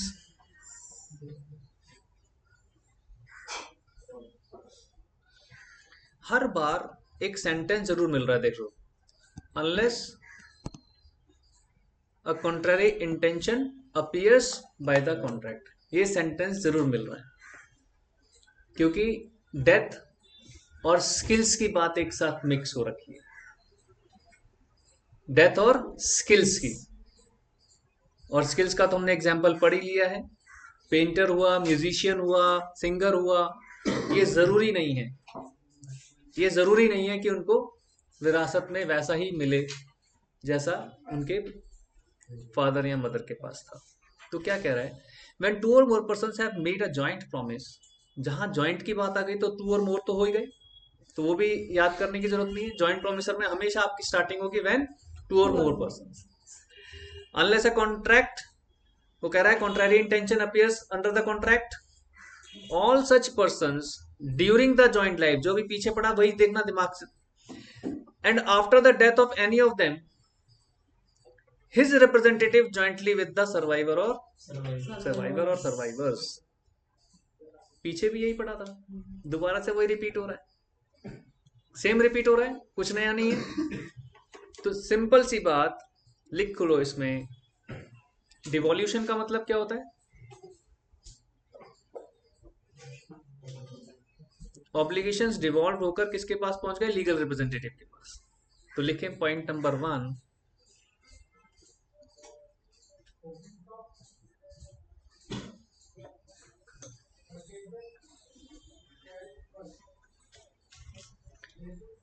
in case of death of any of the joint promisor,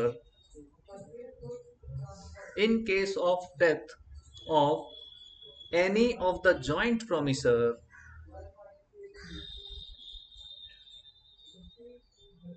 comma डालकर लिखना, लीगल रिप्रेजेंटेटिव्स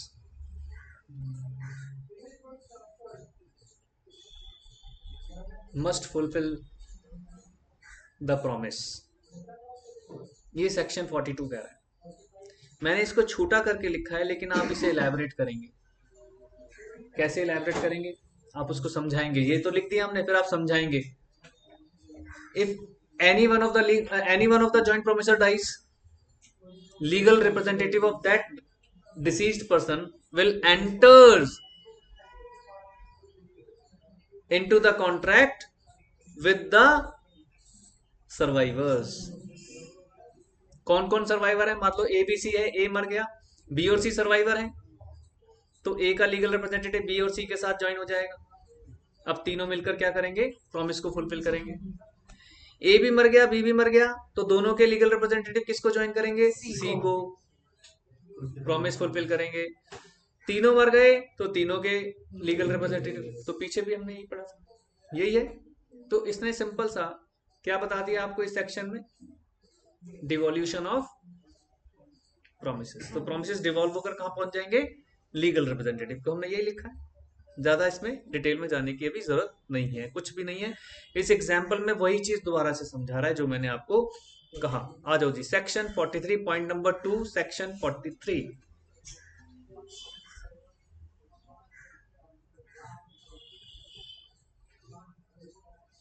अब यहां पर थोड़ा सा बायसनेस दिखेगी, भेदभाव। कैसे? क्या लिख रहा है देखो 43 में, any one of joint promisors may compel to perform। अब तीनों से बात नहीं कर रहा हो, जो प्रोमिसर जब फुलफिल करने गया तो कह रहा ना तुम दोनों भग जाओ, यही देगा सारे पैसे, मुझे तुम दोनों से बातें नहीं करनी। होता नहीं है दोस्ती यारी में भी कभी कभी ना, पिक्चर देखने मैं नहीं जा रही अगर वो दोनों जा रहे हैं तो। मतलब बॉयज भी करते हैं ना, फीमेल्स भी, दोनों, वो दो ना, मैं नहीं जा रही, ये करना ही नहीं। ऐसी सिचुएशन बिजनेस में भी आती है। हमने पिक्चरों में भी देखा है कि अगर ऐसा होगा तो वैसा, तो बहुत सारी बातें। अब आपको उस लीगल एंगल से सब कुछ समझाया जा रहा है जहां पर जॉइंट प्रोमिसर्स हैं। तो ऐसी सिचुएशन में जब पता होता है झगड़ा हो रहा है, तो आप लोग भी क्या करते हो? यार तुम दोनों इधर हो जाओ यार, तो अभी महाभारत यहीं शुरू हो जाएगी, मैं सेटलमेंट करके आता हूँ। होता नहीं ऐसे? अगर मैंने कंडीशन लगा दी कि ना मैं तो उसी से लूंगा पैसे और किससे नहीं लूंगा, कभी कभी एरोगेंसी आ जाती है, कभी कभी ईगो, कभी कभी बहुत कुछ दिमाग के अंदर चल रहा होता है, उस वक्त ये सिचुएशंस अराइज होती हैं। देखो क्या कह रहा है, कितना अच्छा सा आंसर दे रहा है उसका। पहली लुक में तो आपको बायसनेस दिखेगा, मैं पहले बता कि बायसनेस दिखेगा, मैंने ये नहीं कहा बायस है, दिखेगा, लेकिन सोल्यूशन लॉ ने भी निकाला। क्या कह रहा है? When 2 or more persons make a joint promises, ABC है, तीनों ने मिलकर एक जॉइंट प्रॉमिस किया कि सर की कार हम खरीद लेते हैं 2 लाख रुपए में, तीनों 2 लाख रुपए दे देंगे। आप लोगों की तरफ से एक जॉइंट प्रॉमिस हो गया मेरे लिए, ठीक है। अब क्या कह रहा है? In the absence of express agreement to the contract compel anyone or more। अब यहां पर जो एक वो कह रहा है इन द एब्सेंस ऑफ, अगर मान लीजिए कॉन्ट्रैक्ट पहले से एक्सप्रेस्ड है, अगर कॉन्ट्रैक्ट में कुछ भी कंडीशन लिखे हुए तो आप उसके बिना इधर उधर जा ही नहीं सकते, अकॉर्डिंग टू कॉन्ट्रैक्ट ही चलेंगे। लेकिन कह रहा है कि जहां पर थोड़ा बहुत हो गया ऊपर नीचे, कुछ एक कंडीशन मिस हो गई, तो उस केस में मैं कंपेल कर सकता हूं। हालांकि आप 3 दोस्त थे, 3 दोस्तों ने मुझकर मिलकर 2 लाख देने थे, but I am compelling any one, only one की नहीं, मेरे को तो इन्हीं से पैसे लेने हैं, बाकी दो नहीं आएंगे, only she will come, I take money with her hand only. मैंने ऐसी कंडीशन लगा दी। अभी तो क्या सोचेगी, अरे तो मैं तो फंस गई सर, सारे 2 लाख रुपए मुझसे लेंगे। इसको तो ऐसा लगेगा ना कि सर 2 लाख रुपए मुझसे ही लेंगे, वो दोनों तो बच गए, कार तीनों की, 2 लाख रुपए मैंने देने पड़ेंगे। लेकिन नहीं, law will protect you too. अब क्या कह रहा है आगे देखो, compel any one or more of such joint promisors to perform the whole of the promises. दो को भी कह सकता हूं, आपको नहीं कह रहा, इन दो को कह रहा हूं, या आपको कह रहा हूं, कुछ भी हो सकता है, वाइस वर्सा। आपको कहां प्रोटेक्शन मिल रही है, देखो जो मुझे पैसे दे रहे हैं, क्योंकि वो तो डर जाएगा, अरे यार मेरे तो 2 लाख जा रहे हैं। Each of 2 or more joint promisor may compel every other joint promisor to contribute equally। इसलिए उसने पहले लिख दिया कि अगर कुछ कॉन्ट्रैक्ट में एक्सप्रेस्ड है तो नहीं, अगर एक्सप्रेस नहीं है तो ये मुझे 2 लाख देंगी और आप बाकी 2 पार्टनर से इक्वली शेयर क्लेम करेंगे। प्रोटेक्शन मिली है उनको भी। कौन सा सेक्शन कह रहा है ये? 43 कह रहा है। तो लिखो point number 2 section 43।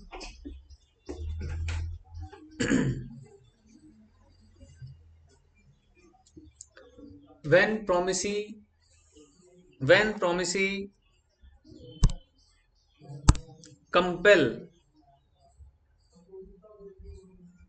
promisee compel to any one or more but not all, when promisee compel to any one or more but not all to fulfill the promise, to fulfill the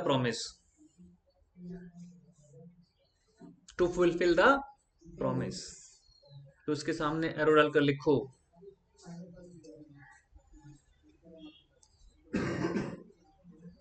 the promiser who fulfill the promise, the promiser who fulfill the promise have right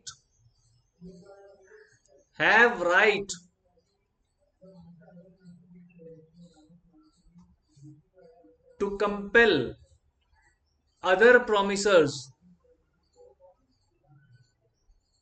equally।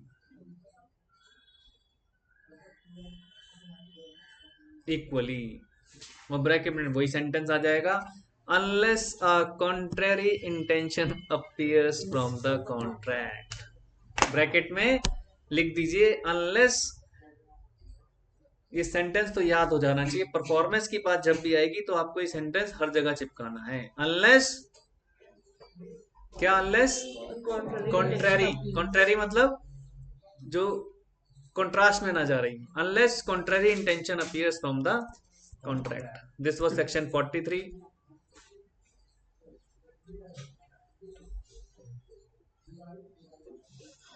पूरे में फिर वही समझा रहा है और कुछ नहीं।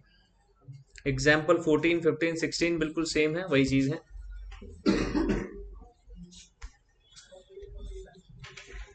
आ जाओ जी, point number 3 section 44। Point number 3 section 44 इस हेडिंग का।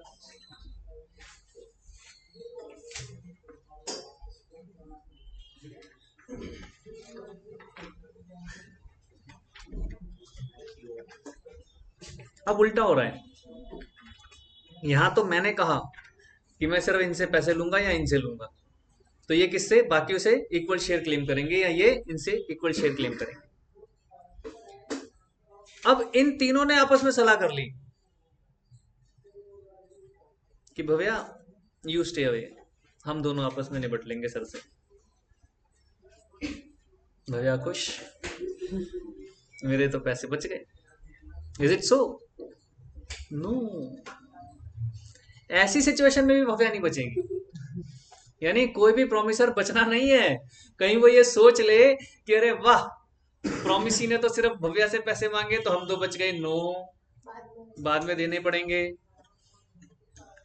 और अगर तीनों प्रॉमिसर में से किसी ने एक को कहा कि you stay away, will deal, तो भी नहीं बचेंगे, तो भी देना पड़ेगा। तो सेक्शन 44 यही कह रहा है। तो लिखो point number 3, section 44, when any one of the joint promisor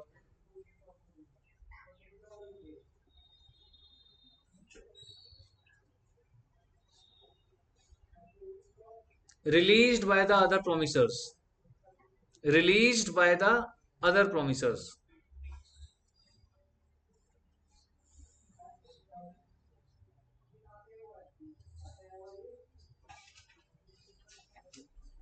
ठीक है। तो आप लिख दो none of the promisor will be, none of the promisor will be released from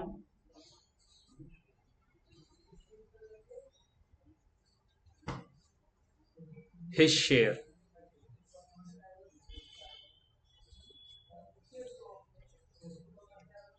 देखो जरा,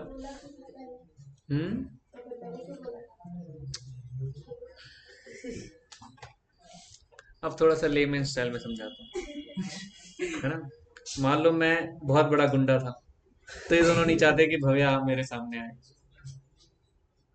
लेकिन कॉन्ट्रैक्ट के एग्रीमेंट के अंदर तीनों पार्टनर हैं। कुछ भी हो सकता है, मैंने एक लेमैन एग्जांपल दिया है, what ever it can be, ठीक है। अब देखो, गलत वाली चीज अपने ऊपर ले आता हूँ ना। देखो जरा एक से एग्जाम्पल को पढ़ लो, 17 क्लियर हो जाएगा एकदम।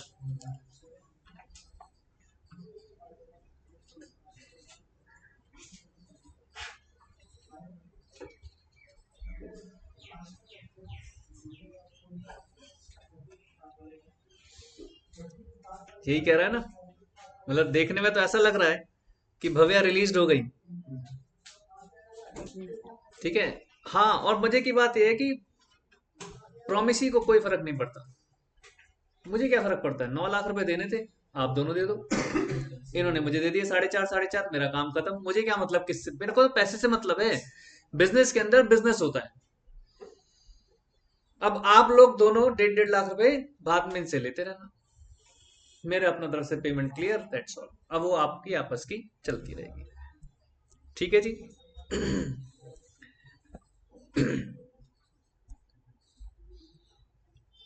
एक नोट लिखें, एक नोट लिखना है। Section 45, section 45, rights of joint promises, rights of joint promises. अभी तक प्रोमिसर की बात चल रही थी, अब प्रोमिसेस की बात आ रही है। Rights of joint promises, sentence में हर जगह वही आएगा, unless a contrary intention appears from the contract. बेटा सब कुछ सेम है, नाम चेंज हुआ है प्रोमिसर, बाकी सब सेम है। किसी एक प्रोमिसी की डेथ हुई तो उसका लीगल रिप्रेजेंटेटिव घुस जाएगा, दूसरे की डेथ हुई तो दूसरा घुस जाएगा, तीसरे की डेथ हुई तीनों घुस जाएंगे। कोई चेंज नहीं है, हर चीज वही है सेम। तो इसमें सिंपल लिखो, here all remain same, only promisor replaces promisee. सब कुछ सेम है। तो सेक्शन 45 ने जो भी एक्सप्लेन किया किसको लेकर किया, प्रोमिसी को लेकर। Here all remain same, the difference is only promisee will replaces promisor. Promisee ने रिप्लेस किसको कर लिया, प्रोमिसर को। अलग अलग समझाने की उन्हें कोशिश ही नहीं की, वो सारा का सारा हमने प्रोमिसर के साथ बनाया। और बाकी अब समझ जाओ कि जो जैसा हो रहा था बस वो रिवर्स हो। इसका एक एग्जांपल 18 भी पढ़ लीजिए, प्रोमिसीज को लेकर है। अब प्रोमिसी है देखो कितने, A in consideration of ₹5 lakh lend to him by B and C. आपकी कर्जा किसने दिया है, बी और सी ने, यानी प्रोमिसी 2 हो गए। Promises B and C jointly to repay them, sum with interest in specified date, but B dies. B की डेथ हो गई, in such a case right to demand payment shall rest with the B's legal representative. वही तो हो गया। अब ये थोड़ी कि एक बंदा खुश है, अरे बी मर गया बस इसी को पैसे देने हमें, खत्म ना। बी का लीगल रिप्रेजेंटेटिव घुस जाएगा उस शूज में। बहुत सारे लोगों को मिथ है कि अगर सर बी का बेटा ही ना हो तो, बी का बेटा ही ना हो तो क्या होगा। तो बेटा एक पूरा स्लैब बना हुआ है, उसमें ग्रेड्स बने हुए हैं, ये ए क्लास रिलेटिव, ये बी क्लास रिलेटिव, ये सी क्लास रिलेटिव। ए क्लास रिलेटिव नहीं है तो बी आ जाएंगे, बी भी नहीं है तो सी आ जाएंगे, सी भी नहीं है तो डी आ जाएंगे, कोई नहीं है तो गवर्नमेंट आ जाएगी। छूटोगे नहीं कहीं, है ना। सरकार कहती है ऐसे कैसे, सबसे बड़े तो हम ही हैं कटोरे लेके बैठे हुए हैं, हमें तो सबसे पहले चाहिए। समझ गए बात को। आओ जी, next heading, next heading. Bore हो गई अब, ये तो बड़ा इंटरेस्टिंग सा चैप्टर है। सेक्शन 46 टू सेक्शन 50 कह रहा है, सीधा 6 सेक्शंस की जिक्र कर रहा है इसमें।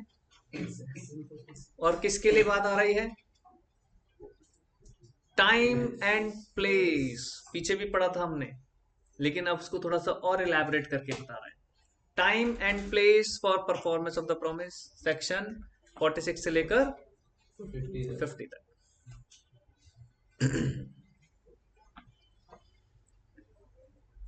करो जरा मुझे सेक्शन 46 आप लोग एक्सप्लेन करो जल्दी से, छोटा सा है, बहुत छोटा सा।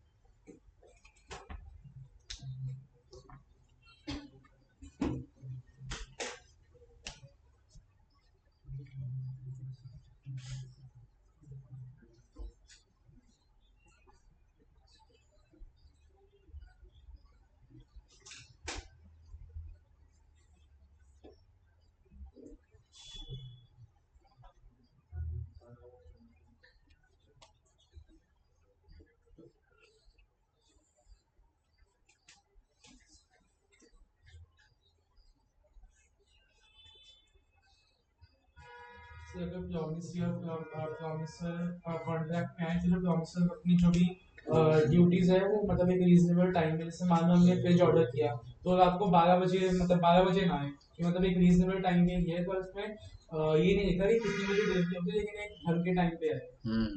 और बताओ भाई, लॉ में तो ये फायदा है, इंटरप्रिटेशंस काफी सारे हो जाते हैं। छोटा छोटा तो सारे जवाब दो, कुछ तो दो। सर देखो टाइम स्पेसिफाई ना किया गया और कोई भी जगह वो डिस्क्राइब ना की। अभी जगह पर तो आए नहीं। सर टाइम मतलब टाइम वैलिड ना हो कि इस अभी टाइम को लेकर ही फोकस कर रहा है वो। देखो क्या कह रहा है, time for performance of promise. Heading आपकी ये है actually, time for performance of promise. Time की हो रही है, where no application is to be made and no time is specified. No application is to be made मतलब आपको कोई अपने आप से ये नहीं बताना कि हाँ भाई भेज दो। No application is to be made मतलब ये, और आप टाइम भी नहीं बता पाए, टाइम स्पेसिफाइड नहीं है। जैसे कई बार होते हैं ना कि I will call you, let me reach at my home first, then I will call you, फिर उसके बाद आप मुझे भेजना। होता है, लोग आजकल ऐसी करते हैं। और क्योंकि देखो हर जगह आजकल स्पेशलाइजेशन हो गया है। आप मान लीजिए किसी सोसाइटी में रहते हैं तो सोसाइटीज की भी अपनी टर्म्स एंड कंडीशन है, वो भी आपको देखनी होती है ना। तो आपने मान लीजिए कहा कि ठीक है आई विल कॉल यू, जब मैं आपको कॉल करूंगी या करूंगा तब आपने भेजना है। इस तरह का कोई एप्लीकेशन नहीं है, इस तरह की कोई भी कंडीशन नहीं है। No application is made. और आप टाइम भी नहीं बता कराए, नो टाइम स्पेसिफाइड। ये तब कह रहा है, समझ गए। दो चीजें हैं, एप्लीकेशन भी नहीं है और ना ही टाइम स्पेसिफाइड है। तो हेडिंग डालो, section 46 point number 1, section 46 point number 1, उसकी आ गई time for performance of promise. Time for performance of promise, time for performance of promise जैसे हम करते हैं, इसके सामने ऐसे 2 एरो डाल दो। पहले में लिख दो टाइम नॉट स्पेसिफाइड, पहले में लिख दो टाइम नॉट स्पेसिफाइड, और दूसरे में लिख दो no application. Time not specified और दूसरे में लिख दो नो एप्लीकेशन। एप्लीकेशन तो आप समझ गए ना कि आई विल कॉल यू। अब ये सिचुएशन है जी। अब इस सिचुएशन में क्या होगा, जो उन्होंने कहा। अब रीजनेबल टाइम, जिसने अपने प्रॉमिस को एग्जीक्यूट करना है तो वो कैसे करना होगा, विद इन रीजनेबल टाइम। ठीक है, तो लिखो इसके आगे, नीचे लिख दो, नीचे नीचे लिख दीजिए must be performed with in a reasonable time. हालांकि आपको ऐसा लगेगा सर रीजनेबल टाइम कौन डिसाइड करेगा, आपको ऐसा लगेगा सर रीजनेबल टाइम कौन डिसाइड करेगा, तो फिर मैंने वही कहा, अगर आप ऑफिस में कुछ सामान मंगा रहे हैं तो ऑफिस के टाइमिंग देखेंगे, आप लोग भी देखते होंगे। आप किसी ऑफिस को क्लिक करिए गूगल पर जाकर, सपोज बैंक को क्लिक करते हो आप, कोई भी बैंक आपने देखा, तो अगर मान लीजिए 4 बजे के बाद आपने क्लिक किया तो लिखा क्या आता है, क्लोज्ड आता है ना। अगर आपके ऑफिस ड्यूरेशंस हैं तो उसमें वो लिखेगा open between this and this, ऐसे लिखते हैं ना, तो वो चीजें। तो ये चीज हमें ध्यान रखनी है। तो सिंपल सी बात है, रीजनेबल टाइम में इसको भेजना होगा, और कुछ बात नहीं है। घर की बात हो रही है, हाउस होल्ड की, तो घर में भी एक रीजनेबल टाइम होता है, हर किसी को पता है नहीं, 8 9 10 बजे तक। ऐसे थोड़ी रात को 3 बजे कॉल कर रहे हैं, सर आपकी डिलीवरी आई हुई है, बताओ कहाँ उतारें, वो तो रीजनेबल टाइम नहीं है। लिखो सेकंड पॉइंट, सेक्शन 47। अब की बार हेडिंग है time and place of promise, performance, sorry, time and place of performance.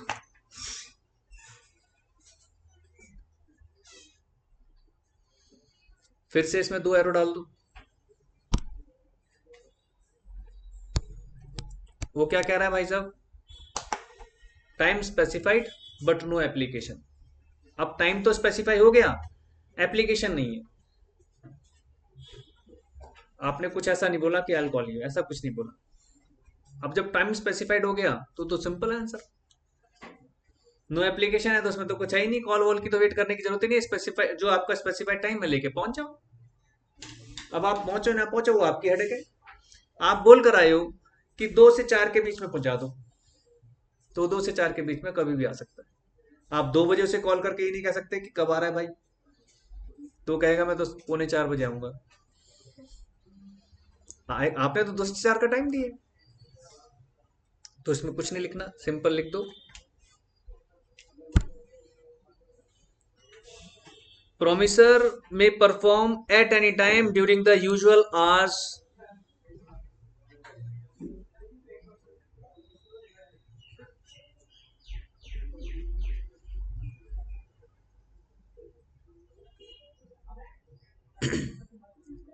and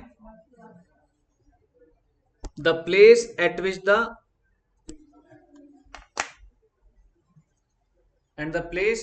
the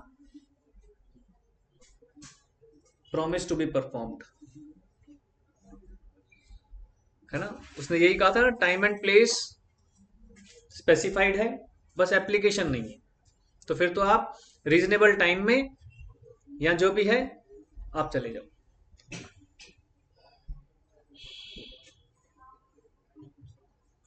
third, section 48, देखो क्या कह रहा है।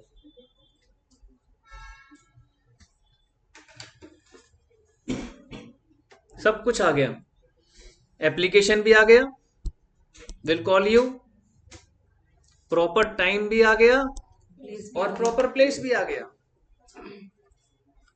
तब तो एप्लीकेशन के अकॉर्डिंग चलेगा। आपने कहा कि हाँ मैं आपको फोन पर बताती हूं या मैं आपको फोन पर बताता हूं, आपने फोन करके कहा 2 दिन बाद 9 से 5 शेख सराय फेस 1 जो भी एड्रेस, आपने एप्लीकेशन मतलब अब आपने बोला उन्हें क्या क्या बता दिया आपने, प्रॉपर टाइम बता दिया, प्रॉपर प्लेस बता दिया, तो अब तो डिलीवरी कहाँ होगी, अब तो प्रॉमिस कहाँ फुलफिल होगा, जो मेंशन है, तो उसमें तो कुछ लिखने की जरूरत ही नहीं।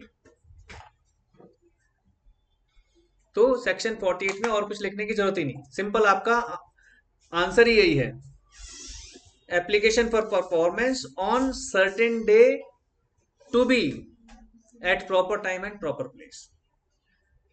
ठीक है जी, इसी को एलैबोरेट करना है कि on application promise to be fulfilled at a place where it has been defined and at the time where it was mentioned, simple। ठीक है जी, ये था हमारा सेक्शन 48। आ जाओ जी सेक्शन 49 पॉइंट नंबर 4।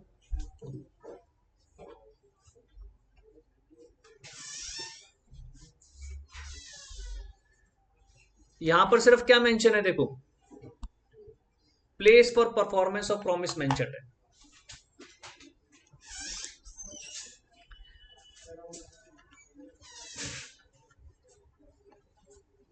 क्या मेंशन है, सिर्फ ओनली प्लेस फॉर परफॉर्मेंस, बाकी कोई मेंशन नहीं है, no application no place fixed for, नहीं ये तो क्या, no application to be made है, नहीं ये तो कुछ कंफ्यूजन कर रहा है,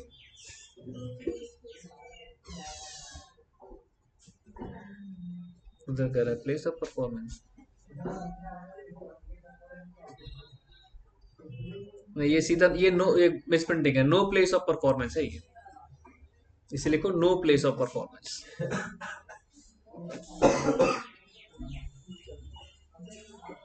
तो जहां पर नो आ गया वहां पर ऑप्शन क्या हो जाएगा, रीजनेबल, अगर टाइम नहीं बताया तो रीजनेबल टाइम, स्पेस नहीं बताया तो रीजनेबल स्पेस,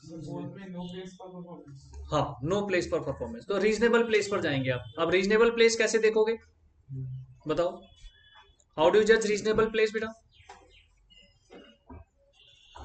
आपसे जब भी कॉन्ट्रैक्ट साइन किया गया होगा आपसे एक एड्रेस लिया गया होगा,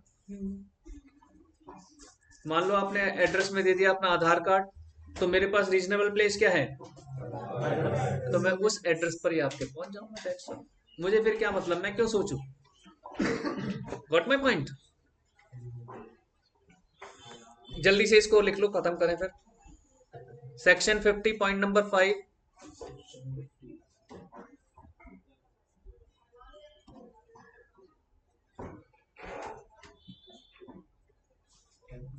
when performance in a manner is specified, अगर परफॉर्मेंस एक मैनर में होनी है और वो स्पेसिफाइड है तो हम किस में, उसी ऑर्डर में उसी मैनर में प्रॉमिस को फुलफिल करेंगे। ठीक है जी, इसको थोड़ा सा यहां तक रिवाइज कर लेना, नेक्स्ट क्लास में इसको कंटिन्यू करते हैं।